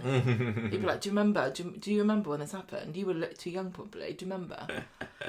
Anyway, she's just trying to sympathise and she doesn't really get very far. But she goes to the salon to try and get an appointment and sees that Maria's a bit out of sorts and Maria tells Fizz and Izzy, because Maria's doing Izzy's hair, that she thinks that Gary's having an affair. I thought it was... I was really pleased with how they used Izzy this week because she's actually had some agency, kind of, in a storyline that isn't just her faffing around in the factory. You know, literally, Izzy, she's either factory, pub, factory, once every couple of months that we see her, and she's actually involved. She's not a major player or any sort, but she's sitting on the same table as people who are, and I think, yeah, it's nice. It's good to see her. Yeah, she's not just... Yeah. She's not just bolted on. No. But, she, she's there with Fizz, and Maria is, they're close to both of them. They've all got these weird ties. Because Fizz and Izzy and Maria are kind of co-parents, aren't they? Yeah, to Jake. I swear. All very modern. I need. You remember in what was it called? What was that Tom Cruise movie where Mission Impossible? They see the future and they know if you're going to do a crime. Oh yeah. And they have those big glass computer screens. Minority Report. Yeah, and they kind of muck around on that. I want one of those, but for Coronation Street, with everybody's relationship to everybody else. It's impossible. I know everyone hates AI, and I swear to God, if I see the phrase AI slop again, I'm going to go mad because everyone uses it and thinks they're being smart, but you sound like AI because everybody uses the same exact phrase. It's really wearing. Come up with something else. Anyway, this is what AI should be used for: to map Coronation Street relationships. And I know it will take a lot of water. I'd really like... But I think it's worth it. Put AI onto Corriepedia. It can't do it. Every week I try to get it to do the quiz, and every week it doesn't do it. Right, so anyway... Maria is being more open at this point about, I really, really suspect Gary, and she's not afraid to tell people. I like this. I thought this was a nice, I'm gonna offload to my friends scene, which you don't get very often. And she's saying, I saw them hugging. Gary's been weird, and he's not got any texts on his phone, which is weird.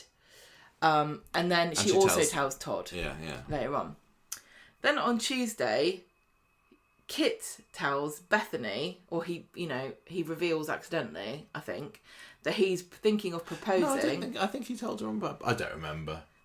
He's thinking of proposing to Sarah, and she's like, "Oh my gosh, I'll help you find a ring." What do you think of this little plot development? Do you think that Kit seems like the marriage type? Not really. Do you think that Sarah seems like I should get married to Sarah type? I think... Why do men keep marrying Sarah? I think Kit did make a bit of a decision earlier this year, didn't he? That, maybe she is for keeps then. Because weren't David and Shona talking around Christmas time about having a sweepstake about how long Sarah and Kit would stay together? Right. I'm not making that up, am I? And I think he's kind of come to the realisation, maybe I will stick with her. But they've not been together that long, have they? He seems like the sort of it's just a bit of paper kind of a guy. Yeah, I agree. And but I also think that there would be room. And I don't think they'd ever do this, but it would be really lovely for him to talk to somebody and say, I always knew I was adopted, and I always thought that, I wondered whether family was temporary. And I know that would be unfair on adopted families, but it's something you would probably think about. Maybe. Like, I wondered if I could make my own family when I grew up, and I've always wanted to be married because I wanted... Maybe he could say I wanted to adopt, I don't know. Something that justifies him wanting to get married, because I think more and more people don't. Yeah, right. And it's not like a foregone... only on soap is it a foregone conclusion that if you're going out with somebody for longer than 6 months, you want to get married. Yeah. So I think like that's why I'm so surprised when I see the stats. I get surprised when I see the stats about how few weddings there are in real life, because watching Coronation Street, you're right, it is, well, it's just a rite of passage, isn't it? For it goes on the soap magazine exactly. cover. What did you think of Bethany's declaration that Sarah would definitely say yes? Because I'm not sure. Really? Because I know that Sarah does like a wedding. I mean, she said yes to Jason Grimshaw many moons ago, despite the fact that he was a massive dirty dog and a cheat to her. She went down went down the aisle to Adam, but that was a spectacular failure. And I think for some people, you might say, marriage isn't for me. And I think she knew Adam and had been going out with Adam a lot longer. Do you think she's going to say yes then? I don't know. I just think that if I was Bethany, I wouldn't be so sure that she would say yes. Are we supposed to think that because Bethany's sure, that means that she is going to say that she does want this? It's not going to be like a shock twist, Sarah going, oh no, why would you think I want to get married? Like with Toya and Nick. That would... Oh yeah, I forgot about Toya and Nick. Forgotten. That would be a bit of a twist if Sarah turned him down. I don't... I'm not a fan of Sarah and Kit together. I don't want them to get married. Sarah Green. Wasn't she a Blue Peter presenter? I don't know. I've never heard that name in my life. Don't know. I don't know whether she'd be up for it. I think actually, I'm not the world's biggest Kit fan for sure, but I do think that I'd be fit. Have they got a bit more chemistry than her and Adam did? I just don't particularly get on with Adam at all. Kit's immediately, to me, gotten into the kind of... He's like the tall second husband of your great aunt. What? Like he's just always hanging around, but he never engages in anything. Mm. You know what I mean? He's like he's like become the a background lurker. Yeah. Gemma has just showed me a picture of Sarah Green, television presenter, on her phone. That is a person. There we go. Blue Peter That's why you don't know. That's why I don't know, because that was the month before I was born. Yeah. Right. So anyway, I don't have any kind of excitement for the prospect of Sarah and Kit getting married. You're destined to be somebody's second husband who lurks around at Christmas. Oh, great. Because you would do that, wouldn't you? When I'm dead, you'd get married again to get somebody to cook your tea for you. Yeah. And then you just wouldn't engage in any kind of family. You'd be like, look, this is my second family. I didn't even get on with the first lot. I'm not here for that. Right, come on, let's keep going on with this. For the food. let's keep going on with this story. Yes. We're losing it. I know, I don't think we had it so far today. I'm sorry that this is a bit of a weird episode. So she's chuffed about the prospect of the green Platt wedding. Because she knows her ring size, doesn't she? She says. Why do you have to pick the ring? Let the woman pick the ring. Todd comes round to see Sarah and tells her, this was great as well. He just comes down and goes, I've heard that Maria thinks that you're having an affair with Gary. That was good because Todd is a very good friend to Sarah. Yes. Closer to Sarah than he is to Maria, so good on him for not holding out this bit of information from his mate. See, this is weird then, because if Sarah and Gary think they're covering for Todd, then it would come out here.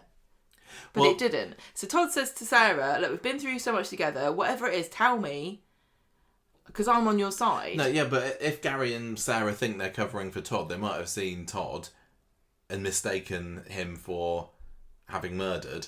Yeah, but then you'd say here. Would you? What the hell would you say? No. What the hell would you say? Why would you keep it a secret from him that you know what's happened? Doesn't make any sense. What possibly could be the reason to not tell somebody that you think they killed somebody and you're hiding their secret? Because they might kill you next. Well, hey? Yeah, that makes no sense either. No, I it doesn't make sense. It's alright, it's fine. It's not fine because it doesn't make sense what your scenario is. Alright. It's fine. You're right. You're right. It doesn't make sense. So she says, I've ruined everything. I've made mistakes before, stupid, dangerous, but nothing like this. So at the moment, we are going down the route of they definitely didn't. She and Gary did not kill Theo, but this kind of dialogue. Your suspicion is. Yeah. But the dialogue here is supposed to make. Maybe they just did. Maybe we're being stupid and trying too hard to make something out of this, and we're supposed to just think, oh, they killed him, because we did see Gary standing over what you said is his dead body with a bloody weapon in his hand, and we know that Sarah must know that. The dialogue is also unusual because Sarah says, I've never done anything like this before, but she literally has done something exactly like this before when she covered up Callum's death and stuck him in the annex hole. And so is what she's... It would be exactly the same scenario. Yeah, so is what her and Gary's secret, is it actually worse than this? I don't know what it could be if she thinks it's worse than what happened with Callum. I hope it's not just dramatic writing. I think it probably was. But, so just in case anyone didn't know the story, Callum was Sarah's drug-dealing boyfriend, and she was trying to record him saying something incriminating. This was during the live episode. In 2015. And he realised what she was doing, went to attack her, and had her on the floor and was going to do God knows what to her when Kylie came up behind him and hit him on the head with a wrench and killed him. And he collapsed right onto Sarah. And then they, along with David, buried him. They rolled him up in a bit of carpet, didn't they? And then stuck him in a manhole in the annex. Do you know what I'm going to say? Annex. I've seen more characters on Coronation Street roll dead bodies up in carpets than I've ever seen them using carpets to go on the floor. Yeah. Very true, very true. Right. So, I don't know. Sarah obviously thinks she's done something pretty big here. Oh, I can't wait to find out what it is. I hope whatever it is, I'm going to like and be excited about. Yeah. So, Todd says to Sarah... as always, I just want it to be something that nobody's theorised about. I don't want to think about it because I don't want to guess. So, later on, Todd says to Sarah, you need to be straight with Kit and Maria. They deserve to know the truth. Now, what could that mean? What could that mean? Why would you... Because I don't think she's really told him anything. I don't think she's confirmed or denied whether she's having an affair with Gary. You don't think he's got any knowledge? No. Further than what? No. That kind of dramatic declaration. I mean, it's in Sarah's interest, I suppose, to keep Todd thinking that she is having an affair with Gary, because that way he's not going to find out what she's actually done. Does that make sense? Why would you kill somebody's abusive husband and then not be like, guess what I've done? Guess what? Prison. You owe me a favour. How much money did you get out of that, by the way? Because can I have a cut? Yeah, so I don't know. I think she is... Yeah, I think she hasn't told him. She hasn't told him what it is. Bethany and Kit, meanwhile, are looking online for rings and they think they found a good one. And Brody overhears this and he kind of finds out that this is happening. Everyone's going to find out before Sarah gives his dad his blessing. This was an Brody is Kit's son moment. Yes, and I think that he asks him to be his best man. Yeah, which is presumptuous. So. And also maybe Sarah might not want... What? I don't know. It's not down to Sarah. Isn't Brody a bit of a murderer? No. What do you mean? Bully? He was in the prison. But he didn't have anything to do with Mason dying, did he? No. Not at all. Not he could have done. Slightest. He could have done. But he didn't. Right, so... Next episode. Harry... It's later in the episode. This is the second half of Tuesday's episode. Next day, yeah. Harry is rehearsing his Wizard of Oz lines. He's being the Tin Man, isn't he? Yeah. He's like us, heartless. Yeah. Is that right? Yeah. I think I'm more of a scarecrow today. But he had his heart in him all along. Scarecrow never had a brain. I never got one. I'm a scarecrow every week at this. So Kit's like, Kit and Harry are like, let's bond. We love each other. Brilliant. That's what that scene was, yes. Because Kit couldn't give a toss about the Wizard of Oz, I have no doubt. Sarah meets Gary outside the builder's yard and says, Todd's suspicious of us. Yes, she hasn't told him anything. And Gary says, don't tell Maria. Todd's going to talk to Maria. We need to make sure that doesn't happen. Mm-hmm. So he brings Maria a big bouquet of flowers and she's not happy about it. and goes to bed. And I think they're still there on Friday, aren't they? Yeah. He comes home at the end of Friday's episode, and he is a darkened room. The flowers are there. She's not put them in a vase.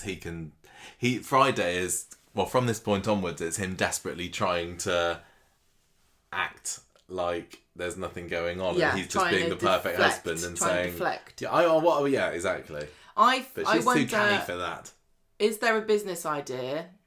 Maybe Michael Bailey would like to go in with this, with me, for a florist that has a range of apology flowers that are probably not going to make it to the next day, and you know that they're not going to get put in a vase, it doesn't matter. You know? Yeah. Like, here you go, don't worry about putting them in a vase, they'll be dead.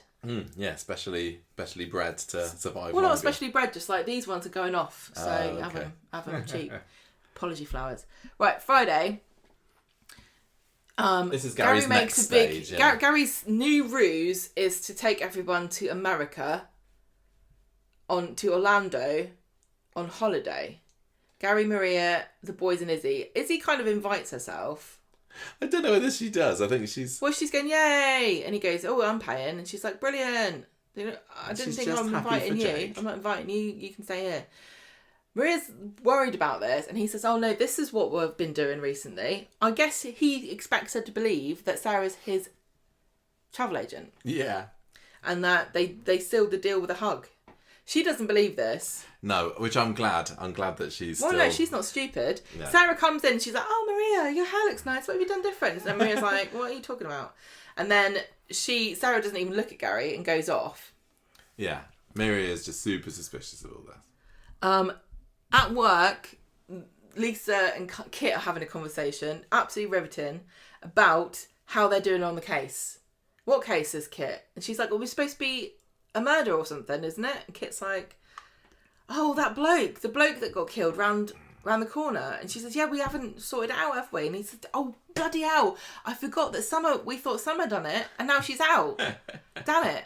And she's like, D.I. Thompson's breathing right down my neck over this. Yeah. We've got to do something about it. And Kit says, I'm going to ask Maria. And she says, I won't let you pressure a witness. Okay, well, no, just won't do anything. Sit around and have people just come to the desk to What confess. Are you talking about, Lisa? We're just going to wait for somebody to come to us. Well, it's all right. They've got a public appeal tomorrow, haven't they? So Monday we're going to... somebody's going to be watching that, thinking that they know something. I don't know. So when you phone 999 in Weatherfield, the police are like, hi, what's going on? And you got anything to tell me? Done any crimes? The public appeal. I tell you what doesn't help is that stupid clear board they've got with all the clues on it. What do you mean? Because they've got it in front of a bunch of other notes. Oh, it makes it harder to read. They've got this see-through board, and they probably can't read half the stuff that's on it because it doesn't make any sense. And they've still got Summer's brooch up there. Get rid of that. It's got nothing to do with anything. Is that all you've got? The pair of you? Literally, that was their own Thompson, kick them to the curb. Pair of idiots. So Gary's trying to get Maria excited about Orlando, but she's like, I heard it's hot. When are we going? Summer? No, it's going to be hot. You'd hate it, wouldn't you? Yeah. I'd love to go to Orlando on holiday with you one day. To go to like the Harry Potter I know, land we said that we were going. Mario. But guess what? It's going to be hot. We're going December. We don't have any money. Oh, yeah. Because we've got to buy a roof. And an air conditioner. We've already got a roof. Does anyone have a flat roof they could lend us for about 25 years? I just hate buying things I've already got, and I've already got a flat roof, but no. Got a hole in it. Maria says to Izzy, again, Izzy's come round again for another cut. I think Izzy just loves gossip.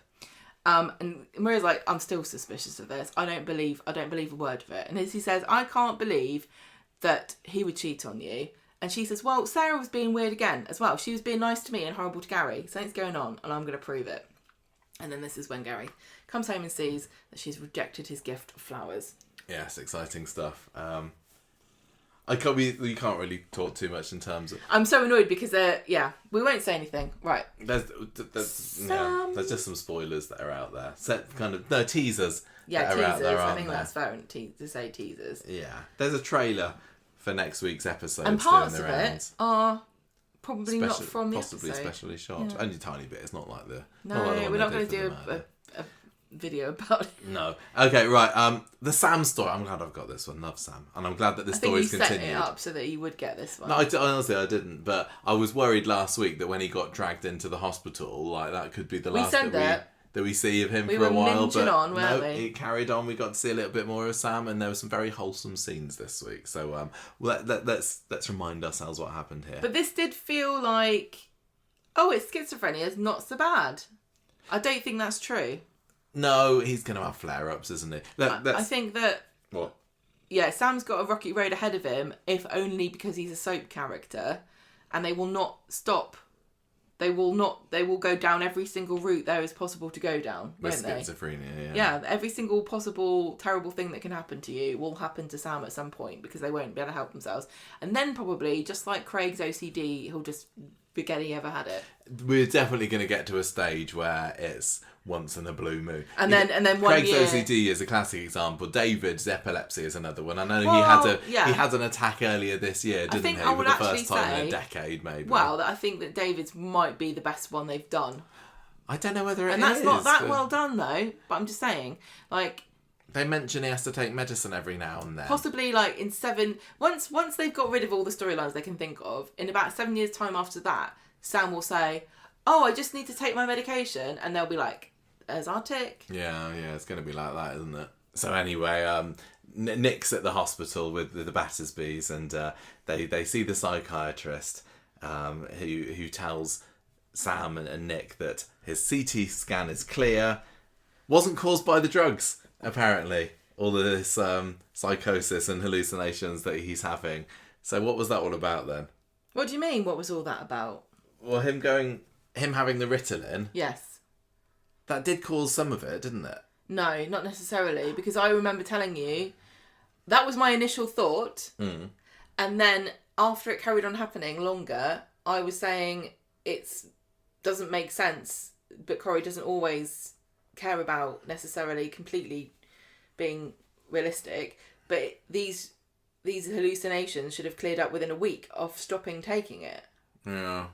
But anyway, the diagnosis is schizophrenia, isn't it? Yes. Which is not split personality disorder, which is what everyone when we were younger thought it was the same thing. It was used interchangeably, but split personality disorder arguably is not actually a real thing. I don't know. It's called dissociative identity disorder. Yeah. And there's a lot of controversy about it.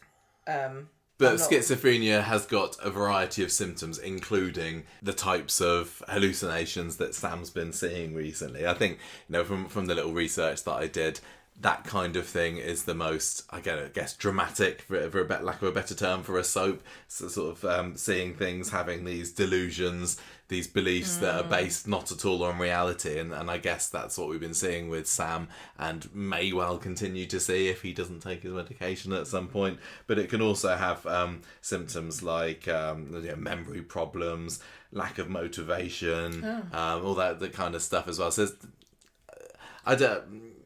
we may see bits and pieces on it, and I think I was looking, and apparently this is a condition that will most likely develop in late teens to 30s, so it is a little bit young for Sam to be having it. But hey, you could say the same thing about Debbie with her dementia, can't you? And the fact that because vascular dementia is generally earlier. Yeah, but I thought that even with Debbie's dementia being, how old was the character, 55 or something, it was just a little on the early side. Corrie just can't wait to get started with the story, and it can be something that you can recover from, as far as I understood from the little research that I did. And it could be that somebody might have one psychotic episode and that's it, or it might be something that comes in every now and then. So I think, as a soap condition, it's quite handy that it can be, as big or as small as Coronation Street wants it to be. Apparently, between 1 in every 100 to 1 in every 200 people in the UK may have it. Oh, really? 0.4% to 0.7%, although that doesn't really... Yeah. Well, there we go. I didn't... I think the danger with a lot of these issues is that sometimes you feel like you're okay and you stop taking your medication, and that's where it goes. It can be dangerous. It flares up again. How this is a issues-based story. On a scale of 1 to 10, how lectured did we feel that we were? How lectured at? I wouldn't say it was too bad, actually. No, it felt correct. I mean, when you have something wrong with you, the doctor or the nurse will always do a little speech. They always do. They always tell you what it is. Yeah, exactly. It's just unfortunate that in a soap it just feels a bit like, oh, here we go. I thought it was sensibly done. I think it's interesting that I don't think that there hasn't been a main character on Coronation Street that's had schizophrenia before. No. And I think it's interesting it's taken this long, and it makes me wonder whether they thought it would be too sensational. I don't know, and I don't know whether any of the other soaps have. I mean, what we saw with Carla when she had her psychotic episodes was not a million miles away from what we've seen with Sam, but I don't remember particular term being used to describe Carla's ailment. No, but surely schizophrenia is what you get as that's your lifetime condition, whereas psychosis is temporary. I don't know how they know that he's got schizophrenia and not psychosis. No, I don't know what the tests involve. I don't know if psychosis is even a real word. Being a sociopath isn't real, is it? Yeah. Anyway, I can't remember whether I said earlier. I can't remember. I couldn't remember whether Nick and Sam were in this conversation, but it was just Nick and Leanne and Toya, I think. And when Nick is given this news, he's also told that Sam has decided that he doesn't want to see Nick anymore, which gives Nick a massive old squint. And he says, "Oh, just to the sisters, tell Sam that I love him." I thought that was. They didn't keep that going for particularly long, did they? The Sam doesn't want to see Nick thing. But it makes sense. Because he felt tricked into bringing him to the hospital. He's suffering from schizophrenia and he doesn't know the reality. It just felt like a bit temporary cliffhanger. Like any sort of sense of persecution is going to make it worse. That's the whole point. Yeah. So, Jude Riordan continued a fantastic performance this week, I thought. When he came into the room and he was like, "They gave me an injection, I didn't want it." I was like, my little heart was breaking for him. Imagine being so young as Jude is and being given this story. I know. It's massive. It is massive. It's a lifetime thing. There are very few things in a soap, very few stories in soaps that are going to be with your character for the rest of the time you're on the show. And medical diagnoses, unless you're going to die of them, is supposed to be one of those things. Especially something like this. Yeah. Yeah, it was a big story to give him, but he's obviously a very capable little actor, and they thought, well, we reckon we can put this one on him, because giving a young character, I don't know, maybe a physical ailment, that could be something that doesn't get mentioned quite so much. My leg came off. Yeah, and yes, there will be acting involved to some extent, but actually having to portray the mental anguish that comes along with schizophrenia is quite a different ballgame, isn't it? So it's quite remarkable. Yeah, he's been absolutely fantastic. And then we get that scene where he goes into the corridor, bumps into Nick, and then basically gets dragged away kicking and screaming, doesn't he? Where he goes and gets sectioned. Well, yeah, because Sam thinks they're experimenting on him. Yeah. And he's freaking out. And then he runs into Nick and then they drag him away. And then the psychologist or whatever, psychiatrist says, "I've got to go sort this out. Tell him what the legal stuff is." And Toya is the one that realises that he's been sectioned. Right. Because they wouldn't be talking about legal, There are very few things that you are treatment's forced upon you. Yeah. And this is what's happened to Sam. Later in the episode, we got the bits where Nick and Ben clashed, didn't we? Because Ben saw Sam muttering into himself in the Victoria Gardens last week, but didn't bring it up to anyone. And I think I don't know. Do you think that Ben should have That's done? Like Ben going mad at people who saw Megan and Will having a chat. Yeah, I think it's probably natural of Nick to jump down his throat about it, but I don't think Ben should be feeling too. No, he will feel guilty, but I don't think Ben should. He's directing his anger anywhere he can, and he can't direct it at Sam, and he can't direct it at the concept of schizophrenia. Yeah. So unfortunately for Ben, he's the closest target. And Ben's like, "Calm down, mate. I'm not everyone's secret half brother on this show. You can't talk to me like that." But Nick ends up chucking everybody out of the bistro, doesn't he, because of this? Even Toya, because he wants some time on his own. Well, he has said time on his own, but David pops along later, doesn't he? And Nick says, I'm really gutted about lying to Sam. And David says, look, if you'd have told him the truth about where you were taken from, he could have jumped out of a moving car. It could have been even worse. Honestly, you're in a lose-lose situation here, Nick. Don't beat yourself up about it. So that was a nice little chat that they had there. Back at the pub, Eva's reassuring Ben that he wasn't to know what Sam was going through. And then we get a little bit of the Will and Megan story gets dripped in, doesn't it? This was great. Because he's playing a racing game out the back of the pub. We get to see the fourth wall, which made a nice change. And very high television. Yeah, we find out that he's chatting to Megan over his headphones. Don't tell Keir Starmer. Couldn't believe. It's alright, he's 16, isn't he? No, but he'll ban that. He can do it. No, but he'll ban children under 16 from playing games where you can chat. Well, maybe they should. Maybe they should. Anyway, it looks like Will's maybe coming round to the idea of stopping Megan from going to prison. What on earth, you silly kid? I can definitely see this being a good way to take the drama.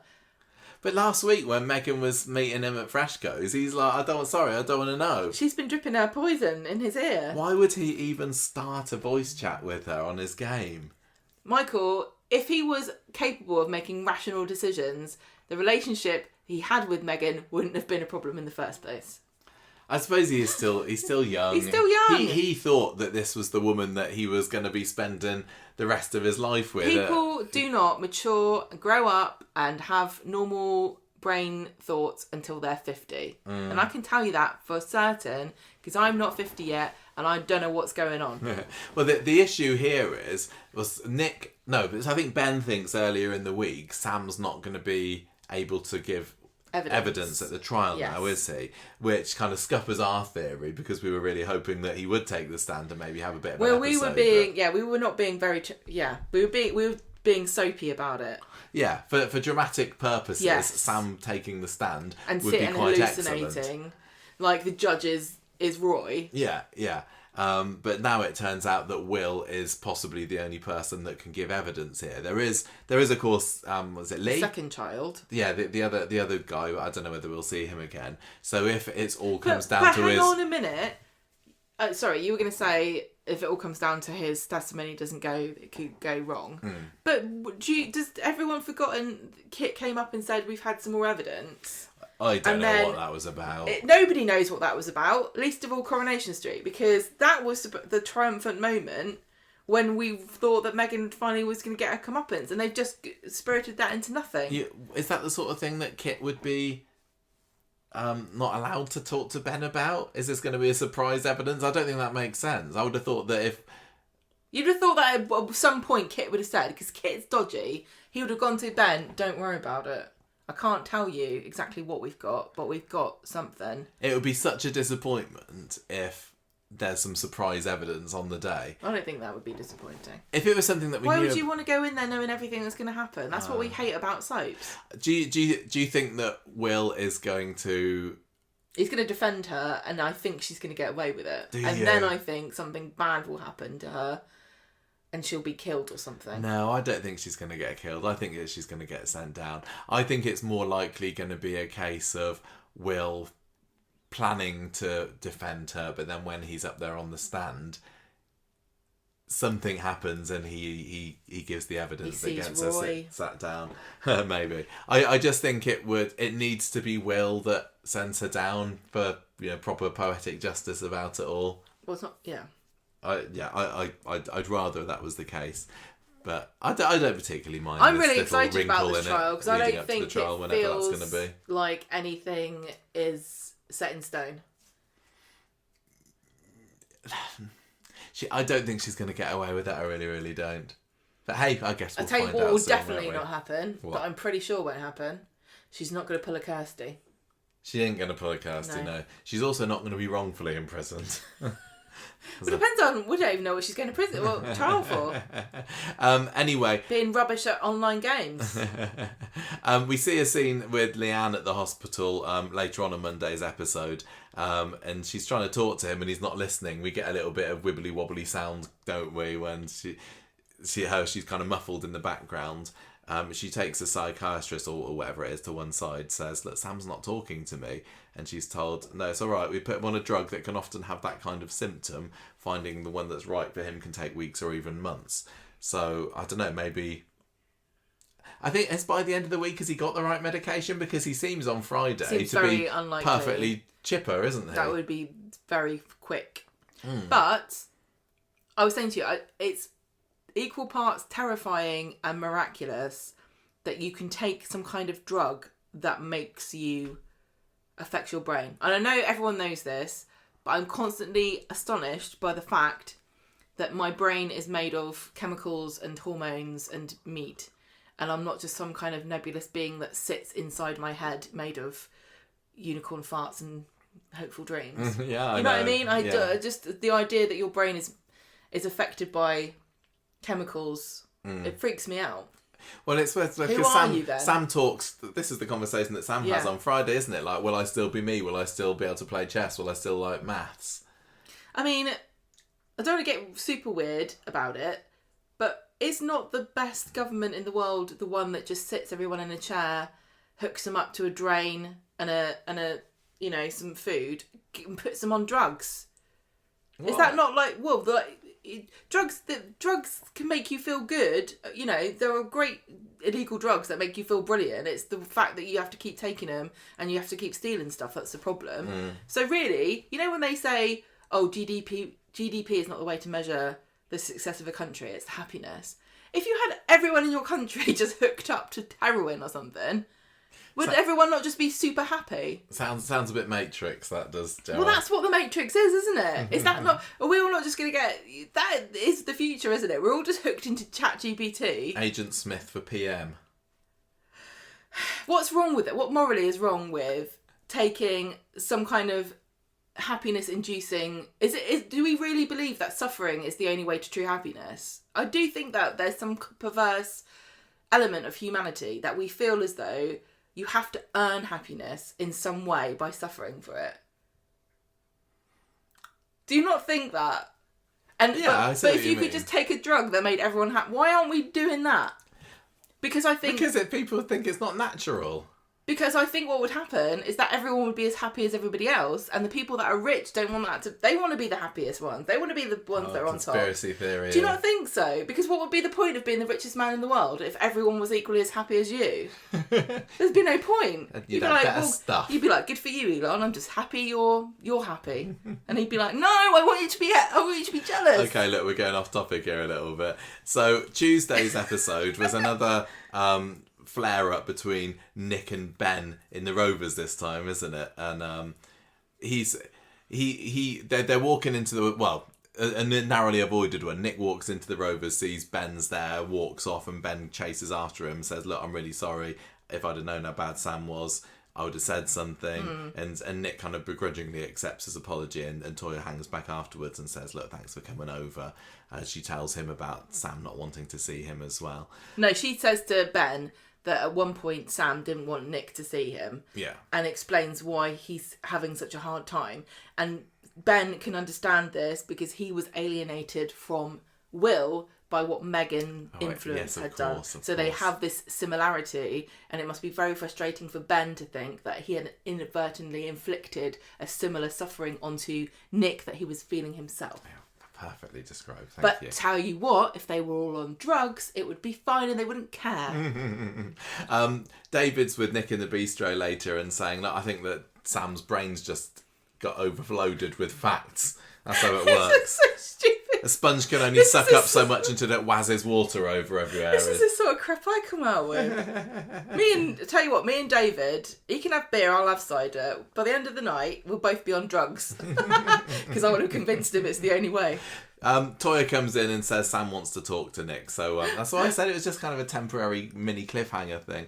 But anyway, he braces himself, doesn't it? Goes into Sam's room, says sorry about lying to you, and Sam's like, don't worry, Dad, I understand, you didn't have a choice. And he's kind of almost freakily, trippily calm and at peace, isn't he, Sam? He says, I've given my cluttered head a good tidy now. I like that line. And he says, look, I just really want to do science camp in the holidays. He's still not got what's happened to him. Has he not? No, he hasn't, because he doesn't. He doesn't realise till Friday that he can't. He's still. Oh yeah, Friday he says that I can't go to science camp. Because You're right. Because he doesn't realise this notebook of horrible. Oh yes, I totally forgot about the notebook. This is the notebook scene, wasn't it? This is amazing. Yeah, I mean, yeah. I was riveted, but I totally forgot. I was riveted by it, and it dropped out of my head. Maybe my brain was trying to push it to one side because it was too horrific. But basically... Yeah, so Nick is lulled into a false sense of security. Yes, he is, and he talks to Leanne on the phone, doesn't he? And she's like, I don't know whether it's going to be cured that quickly. And then Will comes back... Sam, comes back to see his dad and says, hey... I'm trying to fill out these forms. I've been doing some drawing. Do you want to see it, Dad? And Nick's like, yeah, check it out. No, and he says, I'm filling out these science camp forms. Yeah. And then he shows him a notebook full of drawings. No, I thought that he said that he was away filling out the forms. He did. He said, do you want to see my drawings? But anyway, it's this horrific, dark, gothic, black, terrifying workings of a very troubled mind, isn't it? This is the... In in the middle of the horror movie, when the child brings his drawings to the mother and it proves their house is haunted. Well, it's like, again, at the end, it's like towards the end of a horror film where you think everything's okay, but then there's just this one last... Why did you rescue her from the well? It was. Oh, a bit like R.I.P. No. Actress who played Samara in The Ring this week. Yeah, it was. I was thinking that exact same moment at the end of The Ring where you think it's okay, but no. Because, this was another pause moment, wasn't it? We paused at Debbie looking through the family photos this week, and we paused to take in everything that was in this book of horrors that Sam is just gleefully presenting to his dad. Like, he doesn't understand what the problem. No. That there is a problem. Like, it is fascinating. It is very interesting. So there's... But of course, as we've said before, this happens to real people, and it's horrific because, I said haunted house, but you are haunted by these images and this horror that your delusions are just constantly, you can't turn the horror movie off, you're in it. So it's pictures of Will and Megan. There's one of like this. Everyone's got scary faces. It's all horror. It's like another dimension of horrors. There's like big black hands grabbing over the top of it, and there's a screaming Sam in the middle of one of the pages, isn't there? There's Nick who looks a bit like Skeletor, so I don't know whether Sam's been off watching the new He-Man film. Might have done. Apparently there was Nick and Toya and Leanne in there, Nick said later, but I don't know whether we got to see that. I don't think we did. And Good use of perspective, and I think if he had submitted this for a GCSE in art, he would have this would have been very good coursework. I know, never mind doing his maths GCSE a year early. This was some very talented stuff. It was actually very good. It was, I don't know who did it, because often with things like this, they will get in an artist to make them, won't they? Because they had, Nina did some, not completely dissimilar pictures going back 5 years or so, didn't they? It might be the same person. I did wonder whether it was the same person who did the art for Nina, but I really enjoyed looking at it, as horrific as it was, because it's fascinating because of the juxtaposition of that and Sam saying, "Hey, what do you think, Dad? Do you like them?" And Nick has to say, "How could I not?" Even though he's clearly very, very troubled by this. What are you supposed to say? Nobody prepared him for this. No. It's not like the psychiatrist said, if he shows you pictures, exactly, you have to say this or that. Yeah. So they kind of, the grown-ups later decide that maybe Sam isn't ready for science camp yet. Poor Nick. You know what I think the problem with Nick is that I think that for him, Sam was the only good thing he's ever done in his life. Like, everything else, he's kind of messed up, his relationships, his businesses. Bistro's going all right at the moment, but, he's not had a brilliantly successful life. Even with his family, he's fallen in and out with them. He's had relationships, even with Toya. It's not a very long relationship, but it came off the back of him cheating on her with his sister, you know. So Sam was the constant in his life that was a reliable thing that he felt he contributed to in some way. That was a positive. Like, anyone will think this about their kid, right? And now he he's also looking thought at thinking, first he didn't know whether he was ready to be a dad to Sam, and he feels like, he's probably at the moment thinking that he feels like he's letting Natasha down by having not seen the signs early enough in Sam. anyone would think this about, you know, having something like this happen to your child. You'd feel awful. And especially somebody like Sam, who you think just got it made. Like, this kid's going places. You know, yeah, exactly. This kid's going to university. He's going to be a brainiac. Maybe he will work in NASA.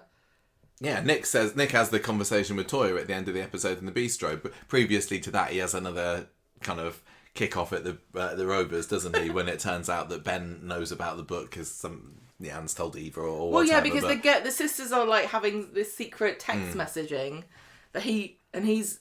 And it's just, it tips Nick over the edge, doesn't it? I don't like it when people talk about me as well. Like, I would be the same as him. Yeah, don't talk about horrible things that had to do with me behind my back. Mm-hmm.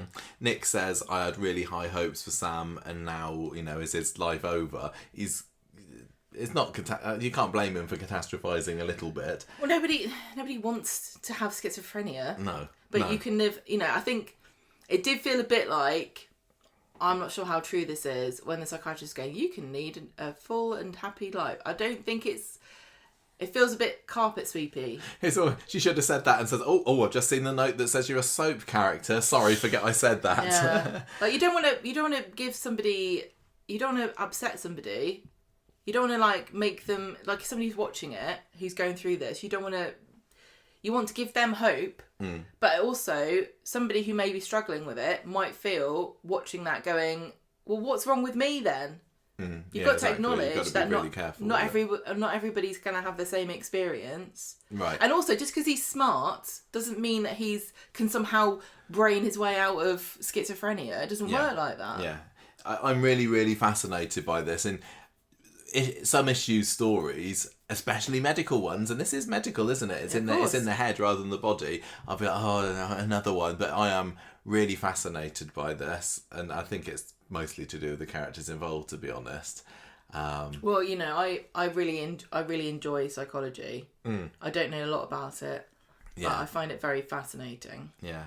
But you don't want to ever make somebody feel like, you know, what a fascinating thing, you know, your misery is to me. No, exactly. It's just really interesting, because it's like your brain is so mysterious. How on earth is your brain doing this to you? And how can some medicine make it better? I don't...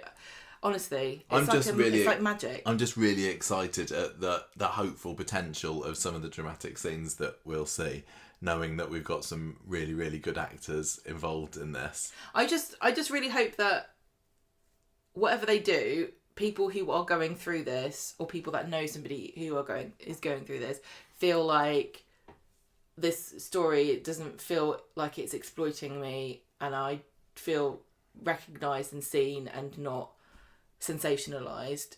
But, you know, we had all that stuff with fake Roy. I know, and it's like, should we feel guilty about loving that? I do feel guilty. But I said it at the time. I was like, I hope this isn't an issue story, because I love it. But it was clearly some kind of issue, because you don't just have schizophrenia. No, but or you don't just see visions. Sorry, if you've got a perfectly healthy mind. But this is the problem we always come up against with soap issue storylines. Some of them are soap issues, and some of them are just some bonkers thing that's happened. Like, do you really think that there is is there a medical term for seeing a ghost, which is what happened to Abby when she kept seeing Seb? No, they went, oh, it's psychosis. Is it really, or was it just a metaphor? You know, what are we doing? This half of it's sensationalized nonsense, and half of it is like something you're supposed to take seriously. There's no way that they didn't want to be entertaining with that Roy story. But I think it's okay. I think it's all right to do that sometimes. And in the same way that the Paul story had its moments of joy amongst the tragedy, and this Debbie story certainly has, I think it's Corrie kind of trying to strike the balance, because I don't want a story about Sam having schizophrenia which is just miserable all the time. Yeah, but we weren't supposed to go... Lots of people found fake Roy disturbing. Yes. And we were like, oh, I love this. I don't know if we were supposed to love it. But you can't help... But you cannot... Sorry, but you can't see David Nielsen doing a Shakespearean soliloquy on Rosamond Street and not go, what the heck is this? I love it. This is like... It's literally insane. It is insane, because this is what happened to Sam. Yeah. We just got a couple of scenes of this on today's episode, didn't we? Both of which had a almost creepily optimistic Sam. saying, well, I understand what happened to me now. I know the hallucinations weren't real. And oh God, the bit where he's talking to the doctor saying that, is this going to change me? Well, the medicine. Is the medicine going to change me? I felt so bad for him. I was like, don't change him. I find it really hard also. It always breaks my heart, and it happened to Debbie and it happened to Paul, where the person who's going through the horrible diagnosis has to be brave and like take it well for everyone else to feel okay. But Sam was almost doing it. He was partly taking it like, oh, this is quite interesting what's happening to me, because he said to the doctor, oh, I'd quite like to discuss this sometime with you, didn't he? Yeah, but you see what I'm saying is that I don't... This idea that you have to be the most perfect, worthy patient who is always brave and soldiers on no matter what. Like, in real life, it's okay if you don't take it well. And I think we will see sometimes of Sam really struggling. But you don't see that really very much on Corrie. You just don't. A character will go, gosh, I hate this, and you'll probably have a really dark period where, like with Debbie, but then they'll have to rally because you can't have a show where it's just relentless misery. But I don't like this myth of the perfect patient. Yeah. Because I think it puts pressure on people to be perfect when it happens to them. Yeah, it's okay to go, I bloody hate this. I can't believe this has happened to me. I don't want this to be true. Yeah. This sucks. I want to run in front of a train. Yeah. It's okay if you feel like that, but I don't think there's not really room in a soap to explore that in a way that's productive. I'm interested to see how Hope and Will act around Sam Hope's when he gets out. Cool. I wonder whether she'll kind of not understand it, whether she won't get it. I think she'll just think he's cool and mysterious and weird.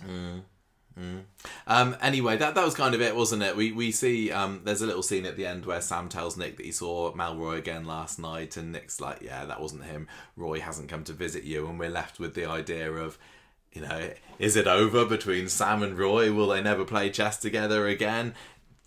He asks Nick if he can ask Roy to come and see him next week. I'm sure he will. And I think that's going to be a brilliant scene as well. I'm already highly anticipating that meeting again. Have a little game of chess together or something. But how would you feel knowing you're going to see somebody who had delusions and hallucinated an evil version of you? Yeah, I don't think we saw Roy at all this week, did we? But the last time we saw him, he was saying to Nina, like, why was he thinking this about me? Does he think this is what I'm really like? If it was me, I'd be like, tell me all about her. She sounds great. I think Roy really is the sort of person who will forgive anything. Yeah, but it's like to forgive. It was just very... Well, he whacked him around the head with a chair. Wow. Okay. Yeah, that's a good point. But it's not his fault. He had visions. No.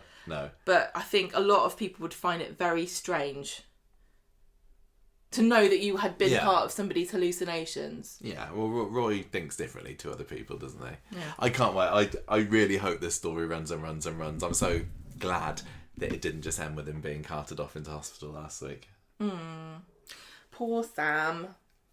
Love him. Right, last story this week, Gemma. Our bets us off. There's not much story here, really, is there? Well, the Monday story was really Brodie, Betsy, and Dylan trying to get pints, and Sean not giving them pints. That didn't seem to have a purpose other than just being quite funny. Like Sean brings them a pint of water at one point, doesn't he? And they go to the precinct, and then the teens turn up and want some of the beer that they've bought. How cyclical the street talk is this week. Yeah. I like the bit, I just want to, before I forget, the bit where Sean is doing his Ave Maria with the tea towel on his head. That was hilarious. Was that on Tuesday's episode, I think? I don't know whether that was an Anthony Cotton ad-lib as well. But that was brilliant. that was fun. So Brodie heroically distracts the evil ones, and so Betsy and Dylan can run away. And then they go to the cafe. This is Tuesday's episode. Dylan and Betsy are talking about Mason. That was a good scene. I like that. And she's saying, I can't stop thinking about him. I can never forget Mason. And Dylan says, well, he died knowing he was loved, and that would have meant everything. And most of us want to feel loved. And then she takes his hands, And then she says, it's time to move things forward and think about the future. I kind of lost track about what the status of their relationship had been, to be this honest. is But this looked like it's a, let's be proper boyfriend and girlfriend now. I don't know. Yeah, okay. Again, all of this has happened off screen, really. Yeah. We've seen a few scenes of them together. We There's saw been very, very Carla little kicking Dylan. him out because he didn't have his top on or whatever. Or his coat on or something. Oh, yeah, I'd forgotten that. And then they were battling over who's going to get the speed dial position the other week, weren't they? But yeah, now they are an item, they are a thing, and Brody's going to be in third wheel territory quite quickly, maybe. With what? With these two going around. Brody, oh yeah. Brody, yeah. if he's Brody needs to get a girlfriend. Do you think Asher would go out with him? Maybe. I think maybe he's a little bit young for her, but I don't know. It doesn't matter to me because it's soaps. Right, so Betsy comes to Lauren, her best friend, and says, I've got some mint news. No. She brings her some news and Lauren says that's mint. I think it's Lauren who calls it mint news. Mint news. I've got into London College of Fashion. Wow. Good for her. I can't believe, and I'm not trying to diss Betsy here, that she didn't talk to anybody about this or get her mum to help her apply. I know. It's because Betsy and Lisa are in each other's pockets the whole time, and that's the whole point of why Lisa's miffed about this.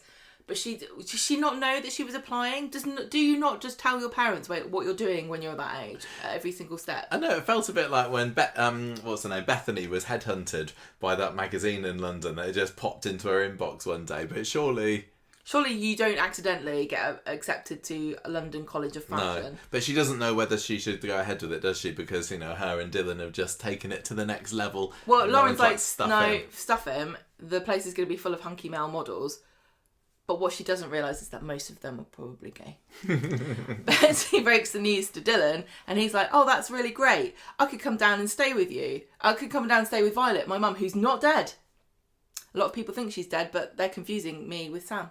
Oh, I think we were sure that Violet was going to die at one point, didn't we? Because Dylan was temporarily staying with Sean and he's just not gone. She's as bad as flipping Alina, isn't she? Yeah. Like, I've been raising this child for a bit. You have him now, and I'll never see him again. I think Violet and Alina are the smartest Weatherfield mums of all because they know what happens. Yeah.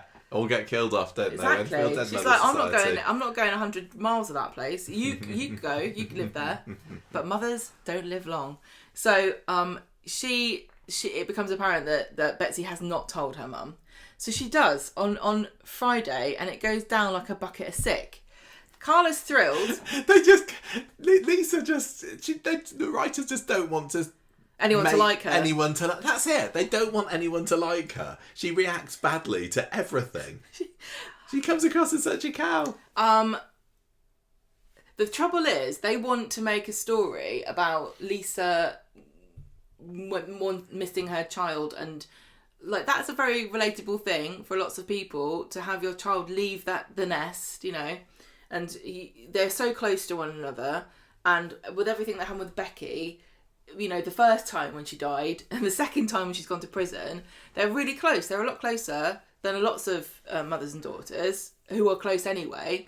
And so they want to explore the concept of how would a mum feel if her daughter that she's very close to, really protective of, is going away for university. Because it doesn't really happen much on Coronation Street because most people don't go to university or their mum's dead. So it doesn't matter. So they want to explore that. But unfortunately, the way that Lisa reacted was so negative and sad because I talked to you about it too. Like when we both went, I didn't really go very far, but you did. And I said to you, did your mum... did your mum... Was she sad when you went? And you were like, no. Most parents would not show this sadness to their child immediately. No, I was definitely nervous. And I think I'm remembering this right. Like literally a few days before university, I remember crying in my bedroom about being so terrified about going and leaving out of home. But my mum was super supportive. I find it quite interesting. It is definitely in character for Lisa, isn't it? I cried first night I was there. I cried. Did you? I phoned my mum and dad up. I said, I don't want to be here anymore. And then the next day you met me. And she said, come home at the weekend for a roast dinner because I didn't go far, like I said. And then I brought you with me. Yeah. And Mum said to you... Future son-in-law. And she was right. Yeah, don't know about out Debbie being a psychic, but definitely your mum. Yeah. I found it interesting, and it made me think Lisa's reaction about some fans' ideas that maybe Lisa is a little bit neurodivergent, a bit on the spectrum, and the fact that this kind of came out of nowhere, supposedly to her. She didn't know how to react. She was... That can be difficult. Sometimes, if you're on the autistic spectrum, change... Well, anyone. Or if for anybody, but it can be look, harder to deal with, and it can be harder to mask your feelings. I think it's... And I don't know whether there's how much water there is in that theory, but in defence of Lisa, if this has completely come out of the blue, it's a totally different prospect to planning your child's future with them and knowing they were applying to go to London and preparing yourself for the possibility. Yeah, I think just the whole thing of it came out of nowhere being unrealistic makes me not sure about what's the intention. What's the correct what's the most realistic response here when the news isn't realistic. I think it's really fair to say, and we've mentioned this before and pointed out when it's happened previously, that what you said is true, that the writing very often inadvertently stitches Lisa up. It does. It just does, because the fact that she got back together with Becky, the fact that she didn't know what was going on with Becky, the fact that she doesn't really have a very good story for why she didn't know that Becky had loads of money and was on the take. Throwing Roy in prison with no evidence as a classic. Not being able to solve any case ever because it's not convenient for the plot that she is actually a good police officer. Yeah. Unfortunately, she is hampered continuously by the constraints of the fact that she's in a soap and that she's got this position of being a cop. She's very, she doesn't like to show her emotions very well, does she? And I think this is something that her and Carla have worked through as a couple. And I like her for that. I like her being cold. I like her not knowing how to react to things. So do I. And I think that the scene today didn't, I was like, oh, Lisa... But it was very much in character. I wasn't watching it thinking, oh, that's not how Lisa would react. Yeah. But I've suffered my whole life from people pleasing, and I think lots of women we're trained from birth to people please. Even the way that babies are attended to differently depending on if they're a boy or a girl. It all affects how your brain works. So when I see a woman like Lisa or Leanne who I don't care what you think, I'm not here to make you happy, I'll do what I want. I react how I want.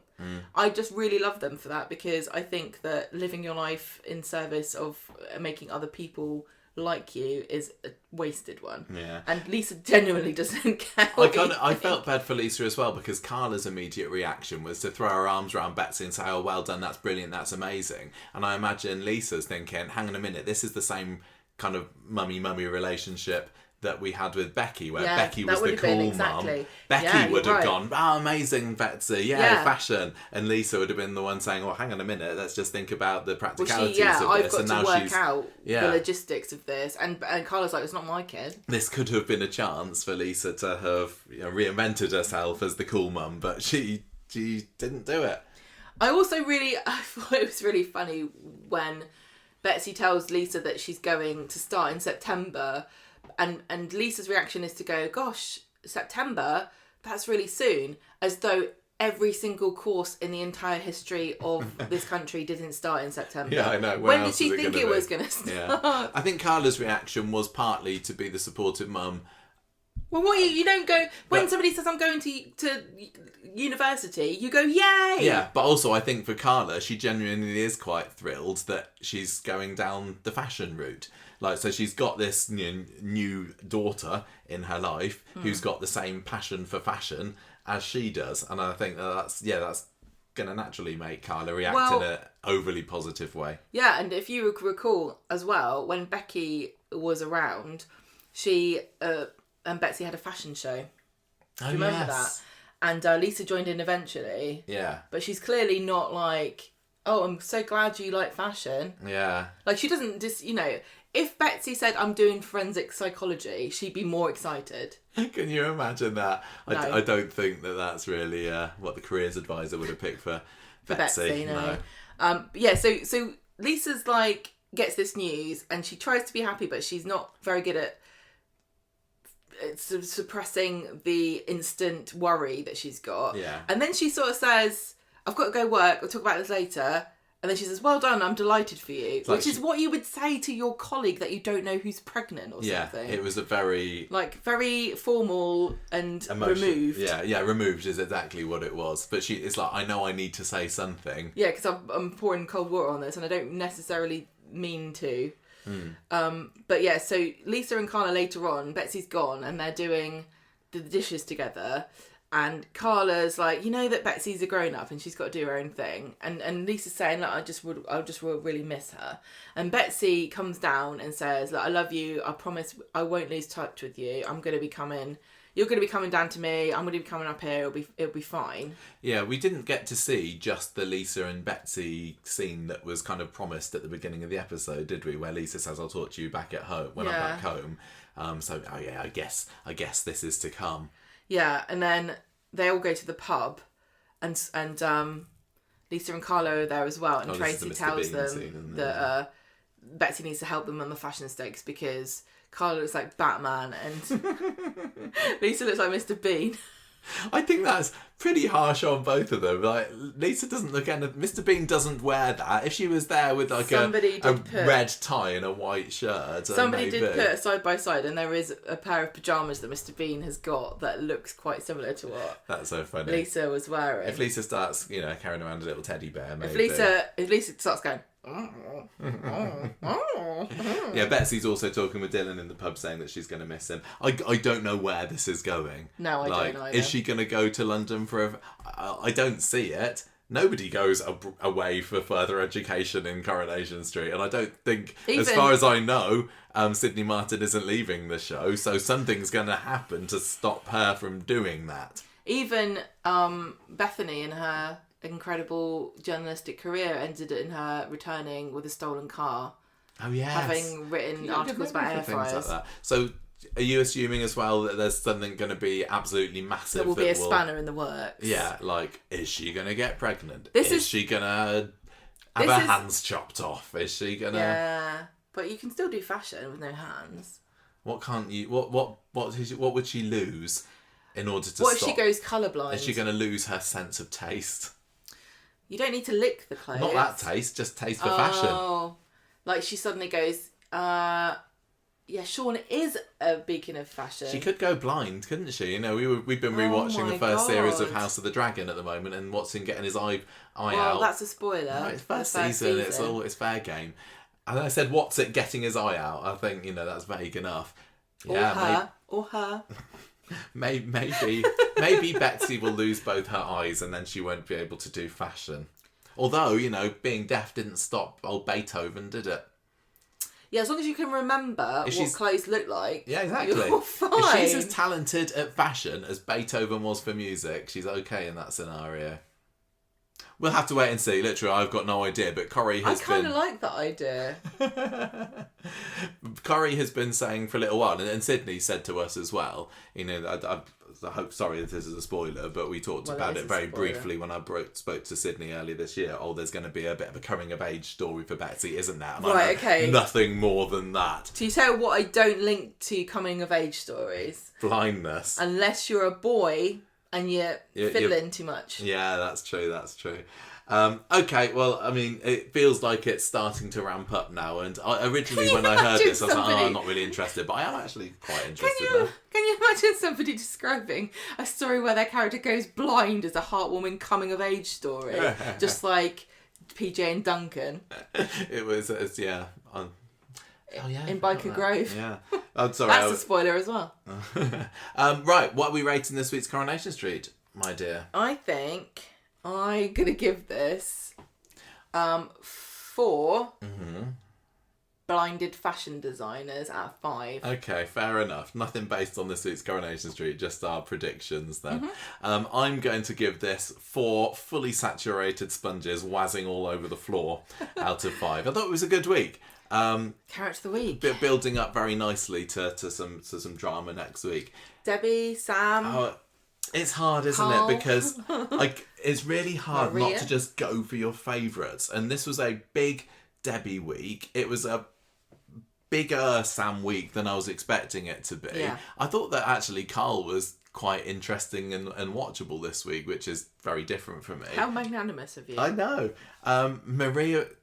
I'm going to give it to Maria because I think that she is actually one of the most criminally underused characters. Oh, she is. The show. She always has been. Always. And her not being a pushover, she's never really been a pushover, but I like that spark being lit again. Yeah. Of her going, no, I'm not going to lay back and take it. I want to know what the hell's going on. It's so difficult because it's like, it is Debbie, isn't it? But you can't just say Debbie forever. So I think I might go for Maria as well. This is a really strong week for her. Yeah. I thought it was brilliant. I liked her bitching and gossiping with Fizz and Izzy, and I also liked her going to Izzy like, Sarah was saying nice things about my hair, and then she flicks her hair as if to say, yeah, I was going to say every day that. you would say that about my hair. What about today? It's so different. I liked it when she was saying, she was doing the impression of Sarah going, oh, Maria, your hair's so nice. Like, she's clearly... She's picked that up from David. Yeah, she probably has. Like, she's got this little... She's got a snarky edge, and you rarely get to see that off of her anymore. No, you don't. I thought that this was a really fun week for Maria. Okay. Good old Maria. Good week. And I really hope that, as we say, there is a trailer for next week which does predict big things. I hope that it's going to be a satisfactory week. Hope we're going to be closer to the 4s than the 2s next week. We will just have to wait and see.